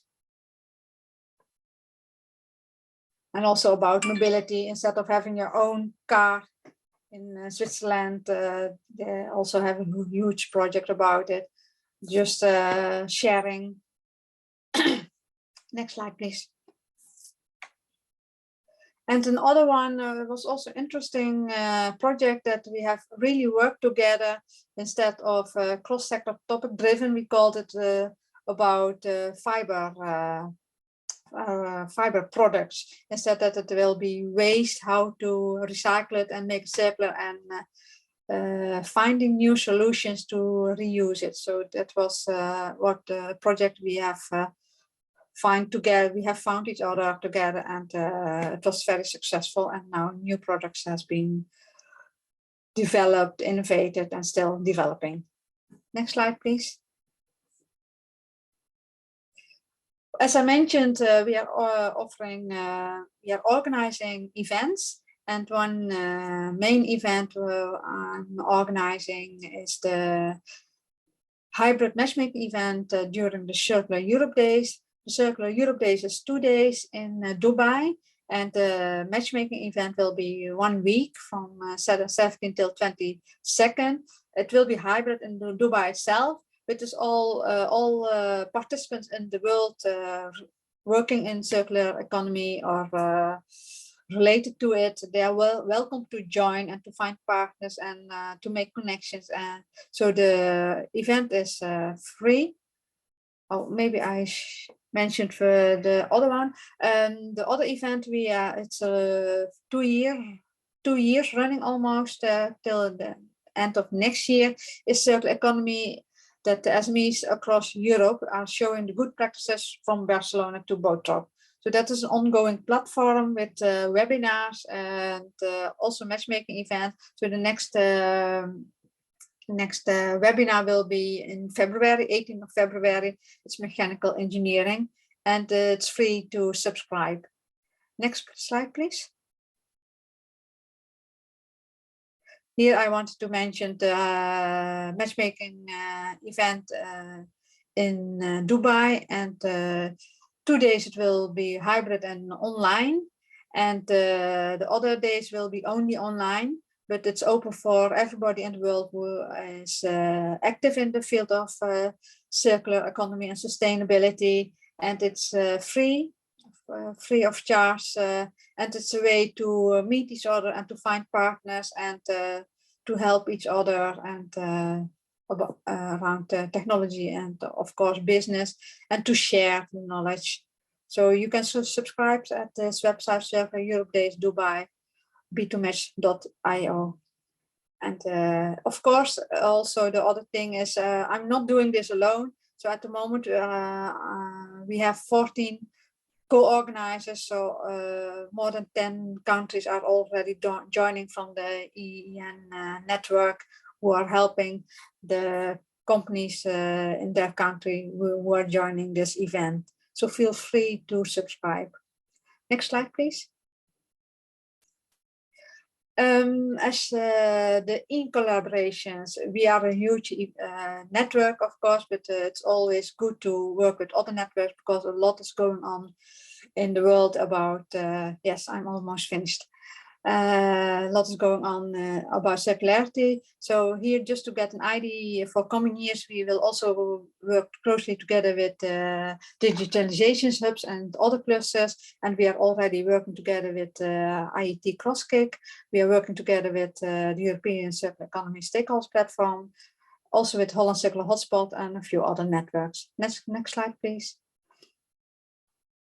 And to show, we are working together with EIT Crosskick for last year.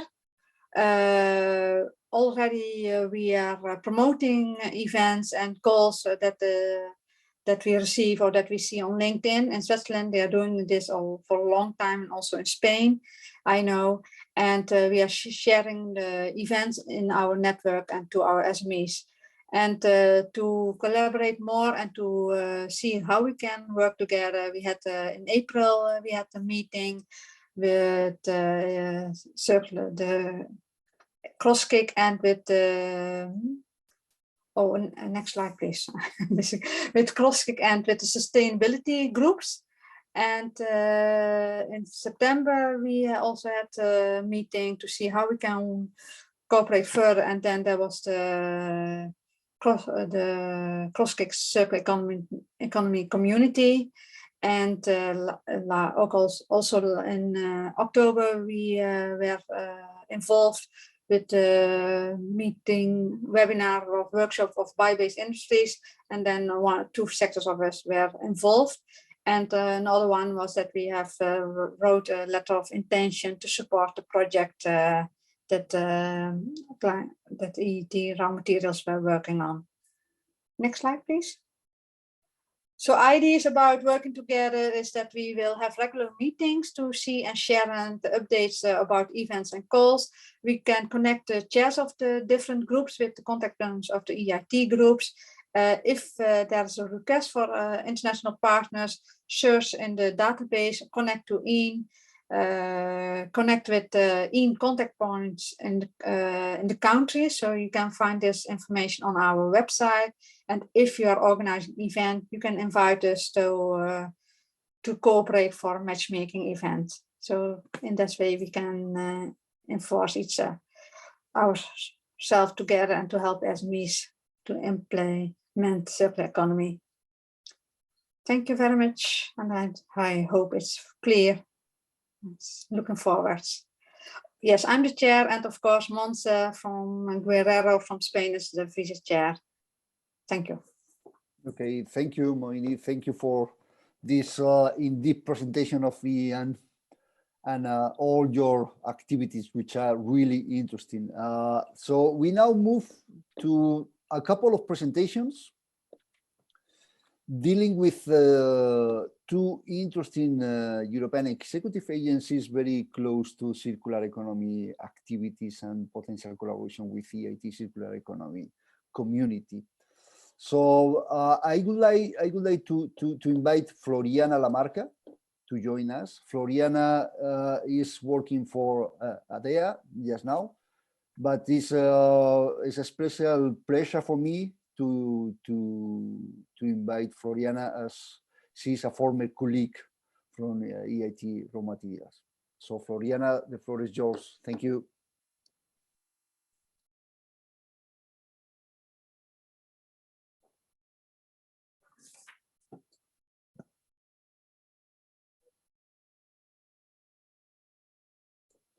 Sorry, Floriana, I think you are muted. Sorry. Okay. Can yeah, you hear now me? it's okay. Now it's okay. Okay. Perfect. Thank you. Okay. Good morning, everyone. Thanks to the Crosskick Circular Economy Community and to Ignacio particularly for the invitation. My name is Floriana Lamarca, and I'm project advisor in Unit B3 on industry in ADEA. And in this brief presentation, I will give you firstly, an overview of programs and activities managed by ADEA, and then some insight on possible ways of collaboration with the Crosskick Circular Economy Community. First of all, so ADEA is the European Health and Digital Executive Agency, which vision is to boost Europe by building from Earth to space a healthy society, a digital economy, and a competitive industry. ADEA was established on February this year, so it is a very new executive agency, and its operational kickoff was on the 1st of April.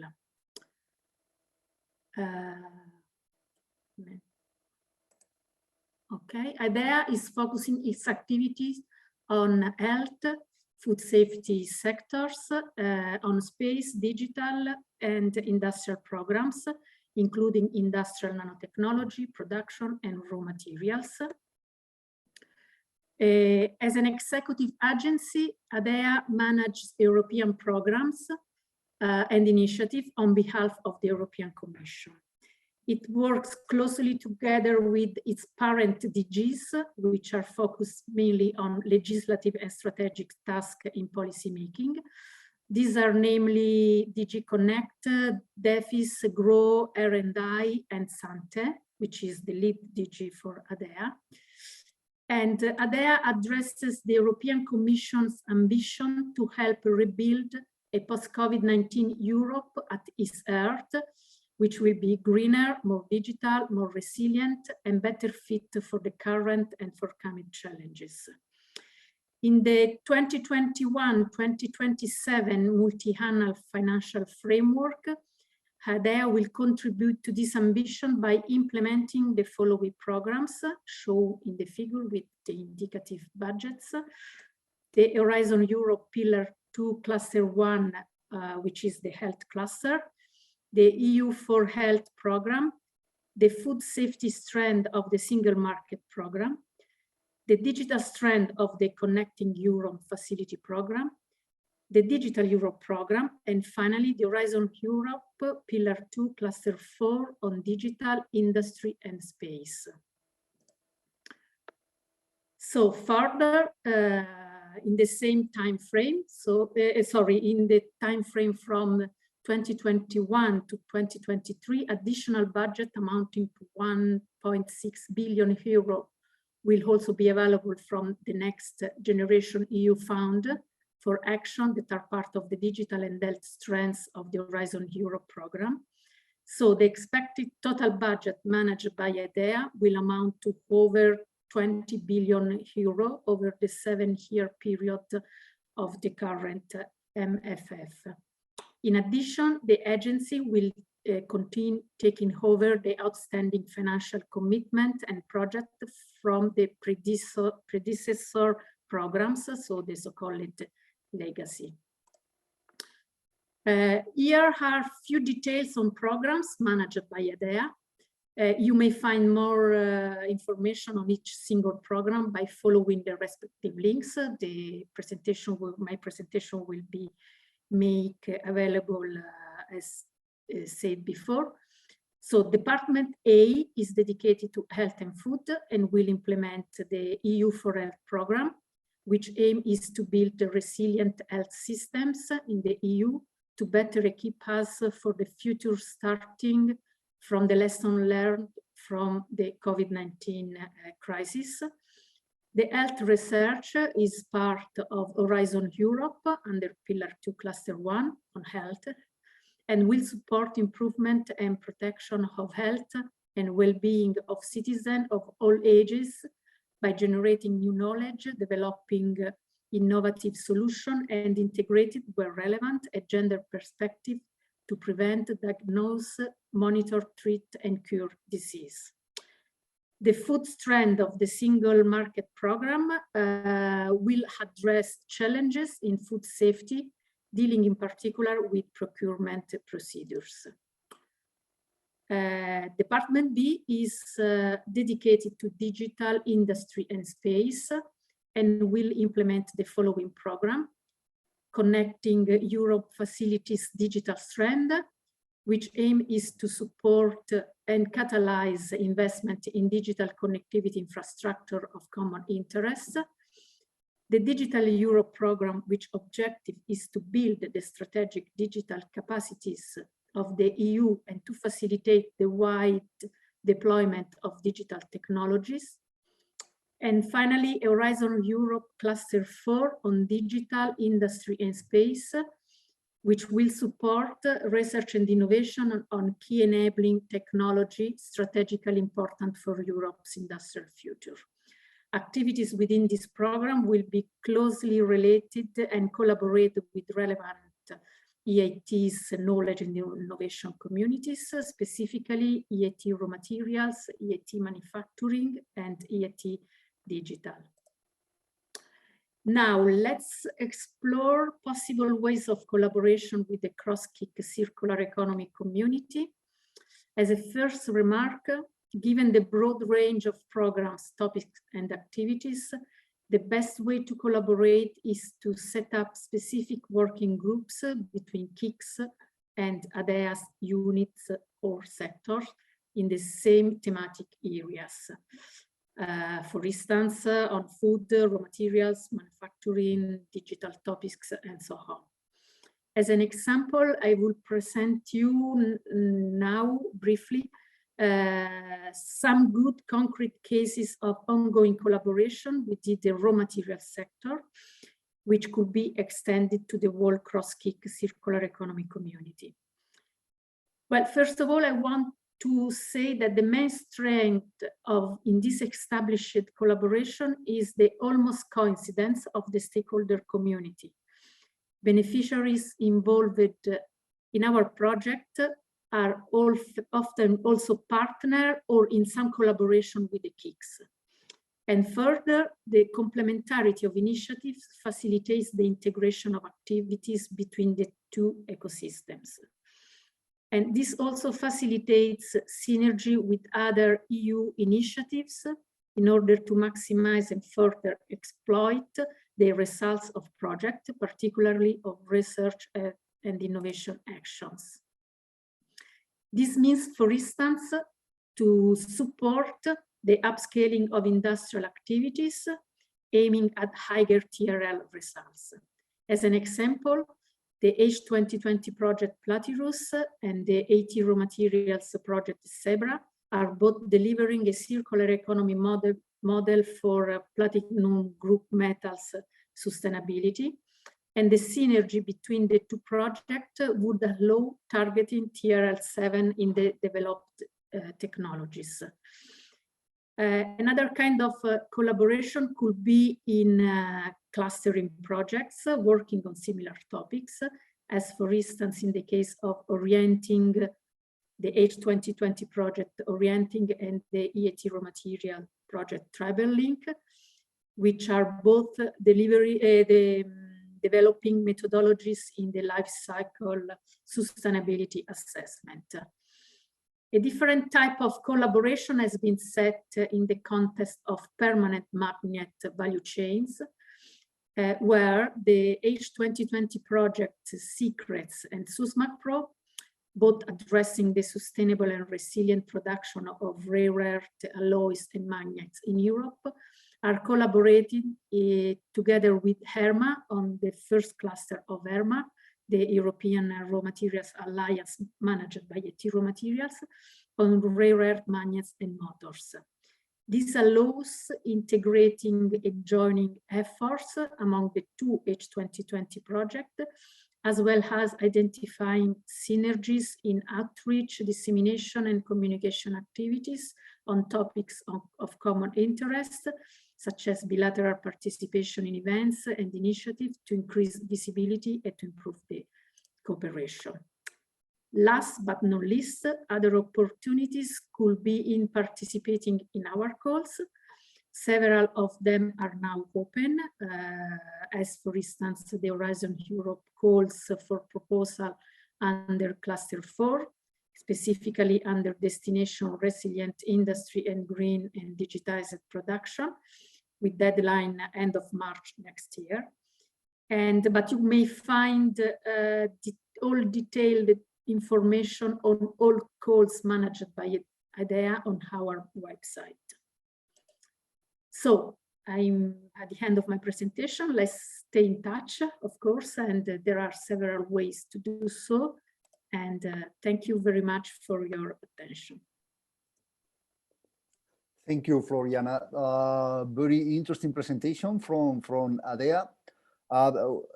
Just to remark that at this point you have a question asking whether IDEA is a kind of integrative network covering all the Horizon Europe clusters. This is not the case. We have different executive agencies dealing with different clusters, right?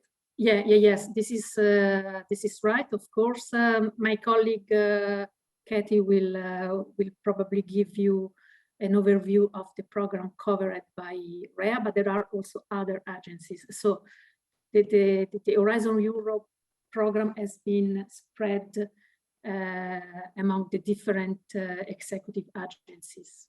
Yeah, according to the thematic topics. Yes. Thank you, Floriana. So we move from IDEA to another executive agency, which is REA, the Research Executive Agency.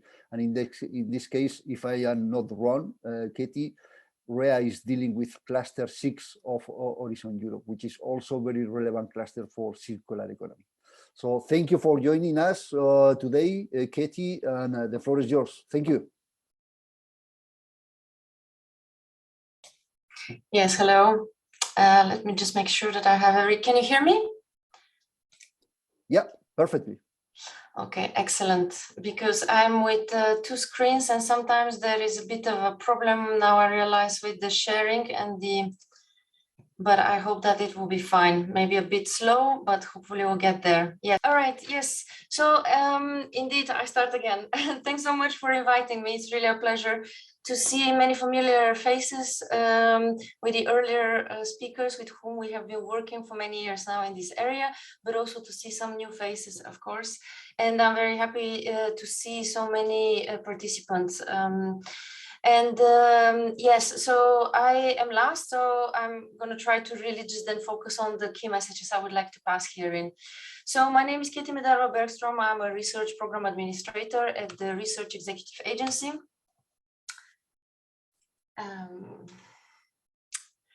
Of REA.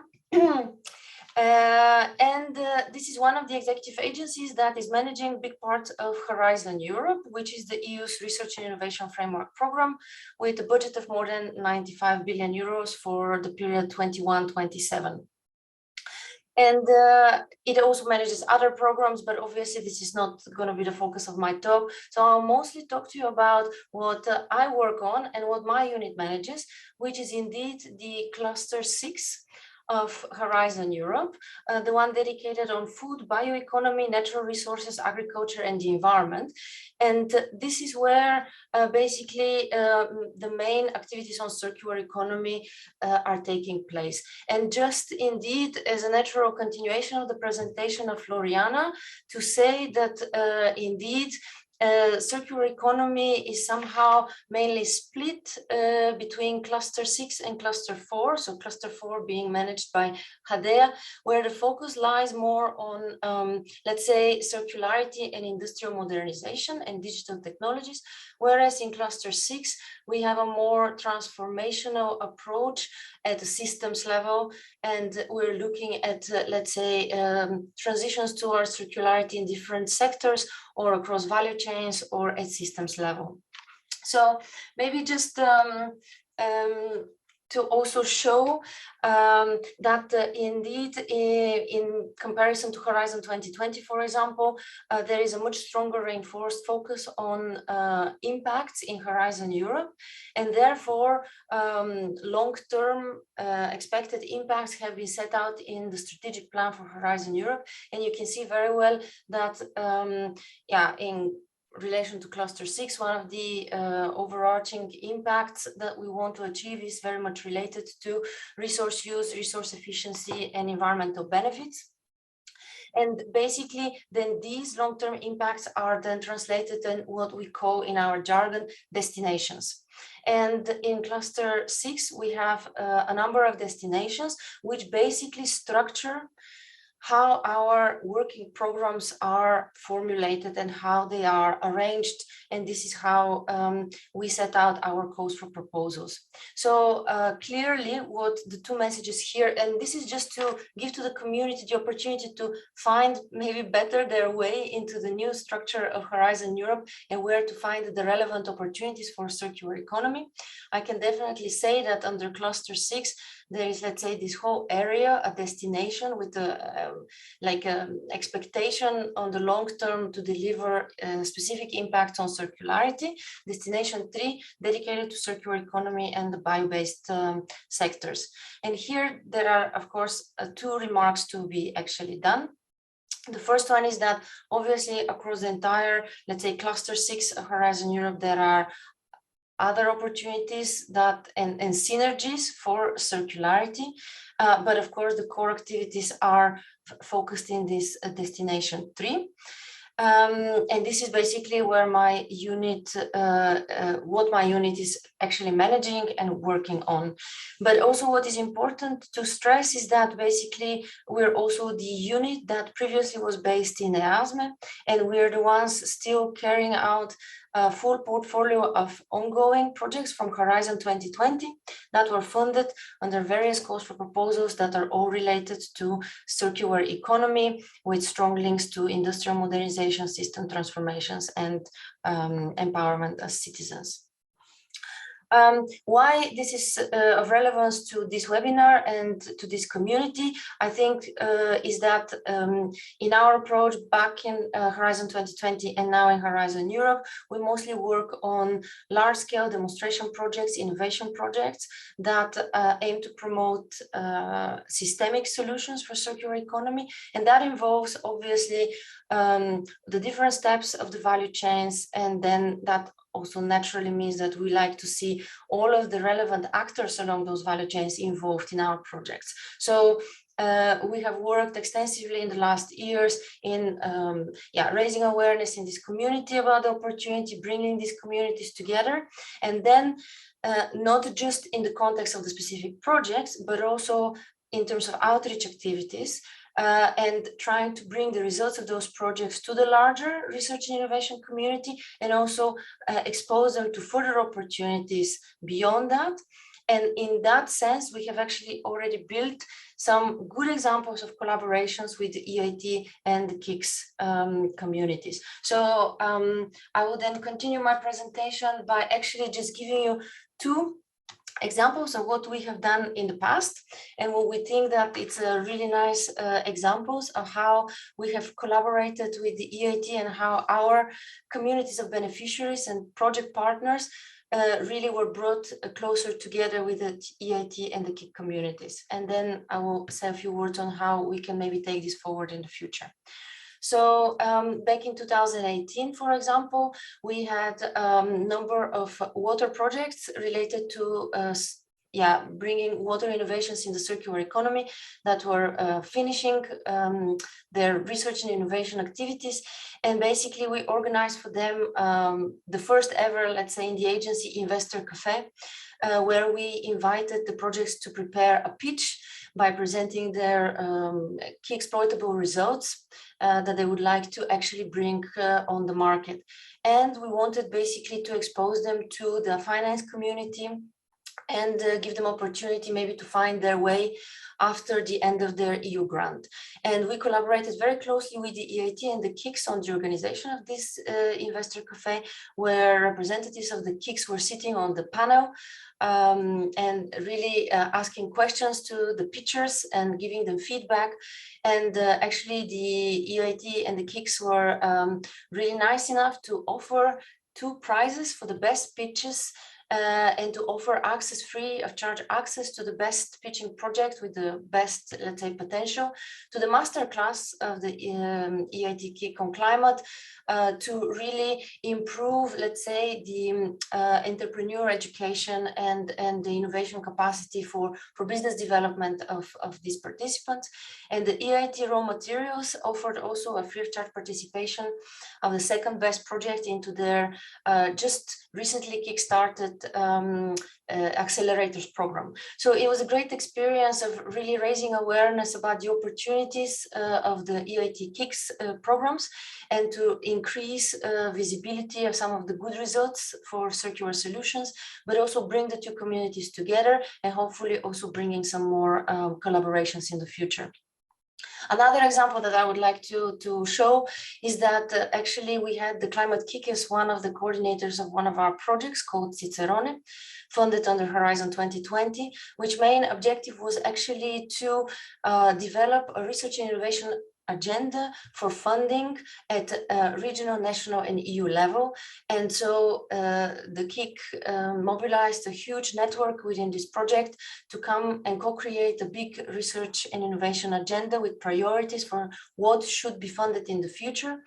And as a culmination event of this project, we actually came together and hosted a side event at the World Circular Economy Forum, which is, I would say currently the largest global forum for circular economy, and really show some great examples of collaborations and research priorities and good practices at the global level. And indeed, with the hope that we raise more awareness about the opportunities from EU funding, but also under the EIT, and hopefully fostering even further collaborations beyond the EU. So having just given you some examples of what we did in the past, we have also had a recent meeting with the Cross-Kick community on circular economy, where we discussed possible ways forward. Now that we're no longer in EASME, but we are in REA, and we need to consider what more we can do and what is possible.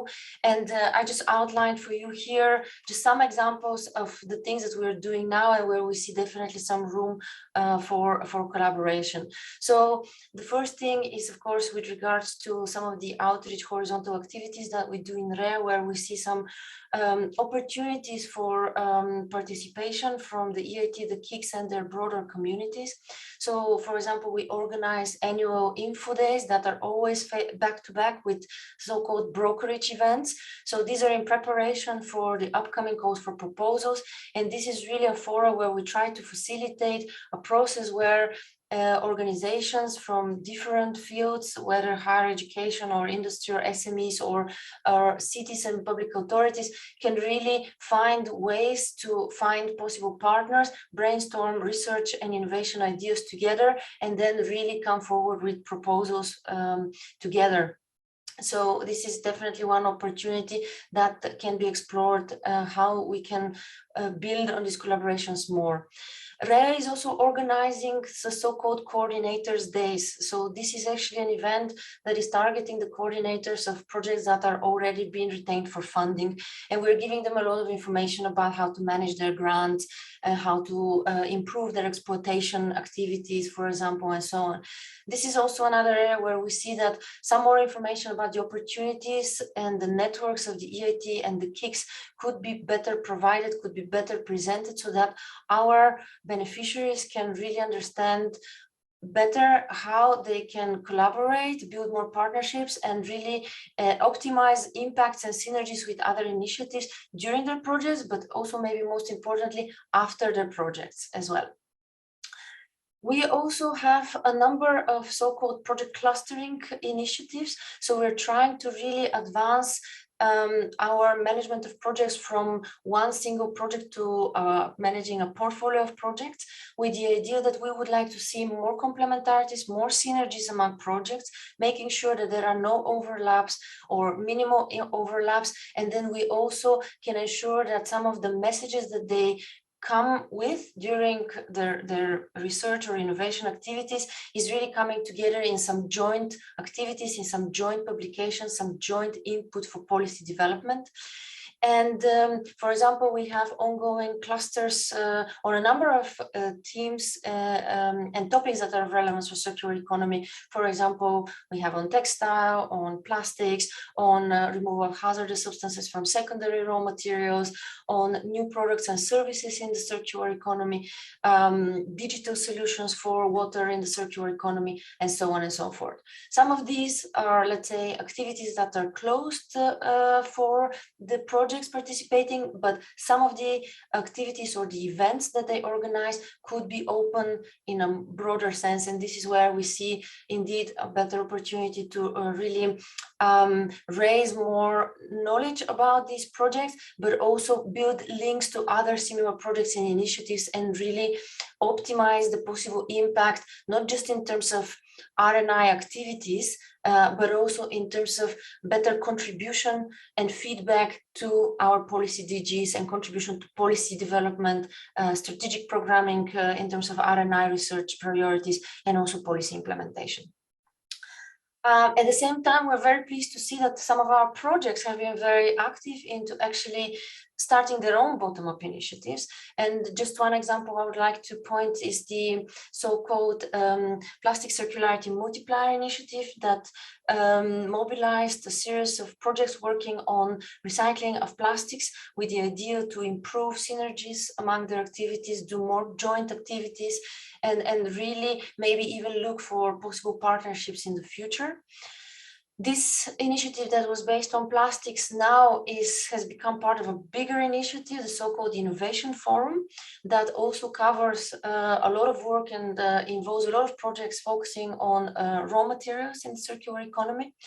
And their most recent, let's say, big forum took place in just very recently in November this year, brought a lot of stakeholders, a lot of partnerships, and a lot of discussions on possible partnerships in the future. So check out the links in my presentation and really follow all these existing initiatives, which already bring a lot of the community together. I think we need a lot of effort into not necessarily creating new initiatives, but really making full use of what is already out there, because there is a lot. And then, interestingly enough, some of these projects have formed, let's say, joint policy groups. And these are some very interesting bottom-up initiatives where they really seek to bring together their results and their knowledge and then speak with one voice to policymakers. And this is also an interesting opportunity maybe for the outside community to attend some of their events and maybe even contribute to some of these policy recommendations that are being co-created. And of course, last but not least, very importantly, we are creating a lot of knowledge through our projects. So we have a lot of knowledge to share, making sure that what we create is not just sitting on a shelf somewhere, but it is fully utilized. And I think that it's indeed very important to continue on a more systematic, more structured way, the dialogue between REA and the EIT communities, making sure that what we have learned in our projects can be shared with what you have learned in your activities and from your communities. And I think this is particularly important because we cover very similar areas of action, and we absolutely need to make sure that when resources are scarce, we can better prioritize, we can better identify where still the innovation gaps are, and we can better target our financing. And I think this is exceptionally important when we're now working on the co-creation for the next work program for Horizon Europe 23-24, and we need to be very, very targeted in what we identify as priorities. And also, I think, obviously, we also have a very strong focus on SMEs. All of our projects more or less are required to verify their innovative solutions through the ETV.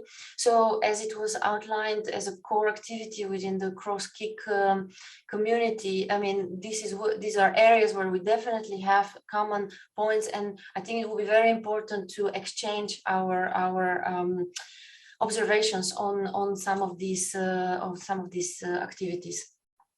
And we also have obviously some important platforms where you can find more information about some concrete solutions, concrete projects, concrete partners.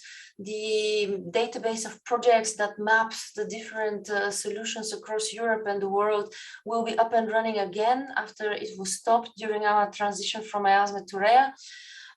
So soon you will again have it. And of course, don't forget the Horizon Result Platform, which is the platform that tries to really bring together the main results from Horizon 2020 projects, and making sure that, you know, if you want to start a new project, you make sure that you are fully aware of what already is there, and you build on that and you advance further the knowledge. So I think, of course, additional opportunities, of course, don't forget more funding opportunities also under Cluster 6. Next deadline for funding in relation to circular economies, 15th of February next year. If you want to know more about the calls for proposals, you can see the presentations and the videos from our Info Day. A number of topics of very high relevance. Other possible opportunities are also that for the peer review evaluation of the proposals that we receive for funding, we always work with external experts. We also work with a lot of external experts for the review and monitoring of our projects that are ongoing. So we're always looking for new experts, especially in underrepresented countries, underrepresented fields. We always need more people coming from the finance, from the business side. So take a look at our database. If you are not registered yet, please create your profile. We'll be looking forward to work with new experts that can help us in our everyday work. Keep following us and definitely stay in touch. Thank you very much, and looking forward to some questions. And sorry for the technical issues with my presentation. No problem, Katie. Thank you very much. Very interesting presentations. I think that the last two presentations are especially interesting because the complementarity of the two executive agencies. So we are already out of time. So at this point, I would like to ask, maybe we have time for one question. I would like to ask my colleague Angelo whether we have any relevant questions from the audience. Angelo? Yes, we have already answered to many of these questions. Yes, we had a question on the other side from for eClay and ACR Plus. Are you still there, Nikolai and Francesco? Yes, Yeah. we are. So we have a question.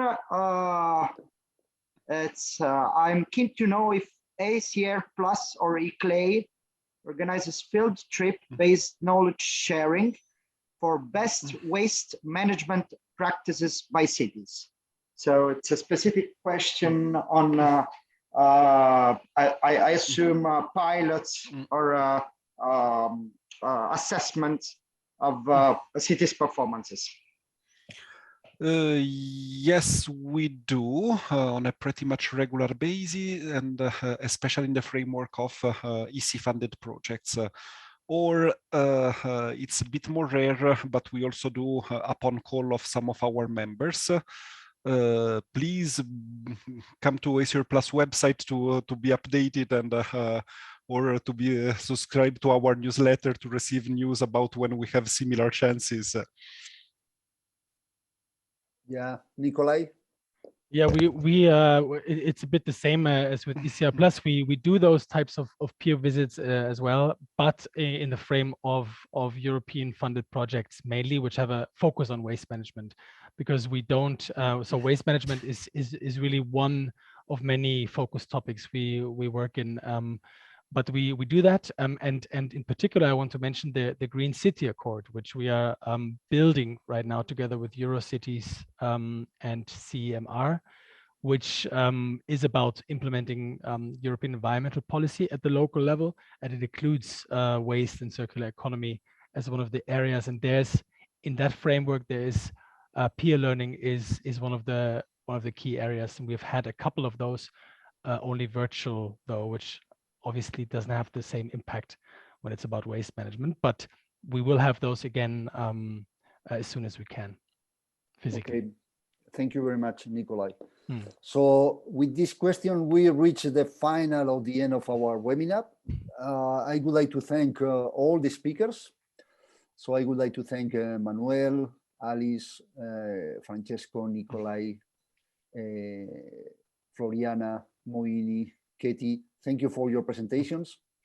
It's clear, at least from my point of view, that after all these presentations, we have many opportunities to continue our collaboration, not only to continue, but also to extend and to improve our collaboration. And we will work on how to do it in 2022. And I would also like to thank all the participants for your interest in this webinar. I would like to tell you again that all the presentations and the recorded session will be available at our website. So don't worry, every information will be available there. I also recommend you to join our LinkedIn groups. So just to finish, thank you to all. Enjoy the rest of the day. Happy Christmas. Have a good time. Thank you. Thank you. Thank you. Thank you. Bye. Bye-bye. Bye. Bye. Thank you.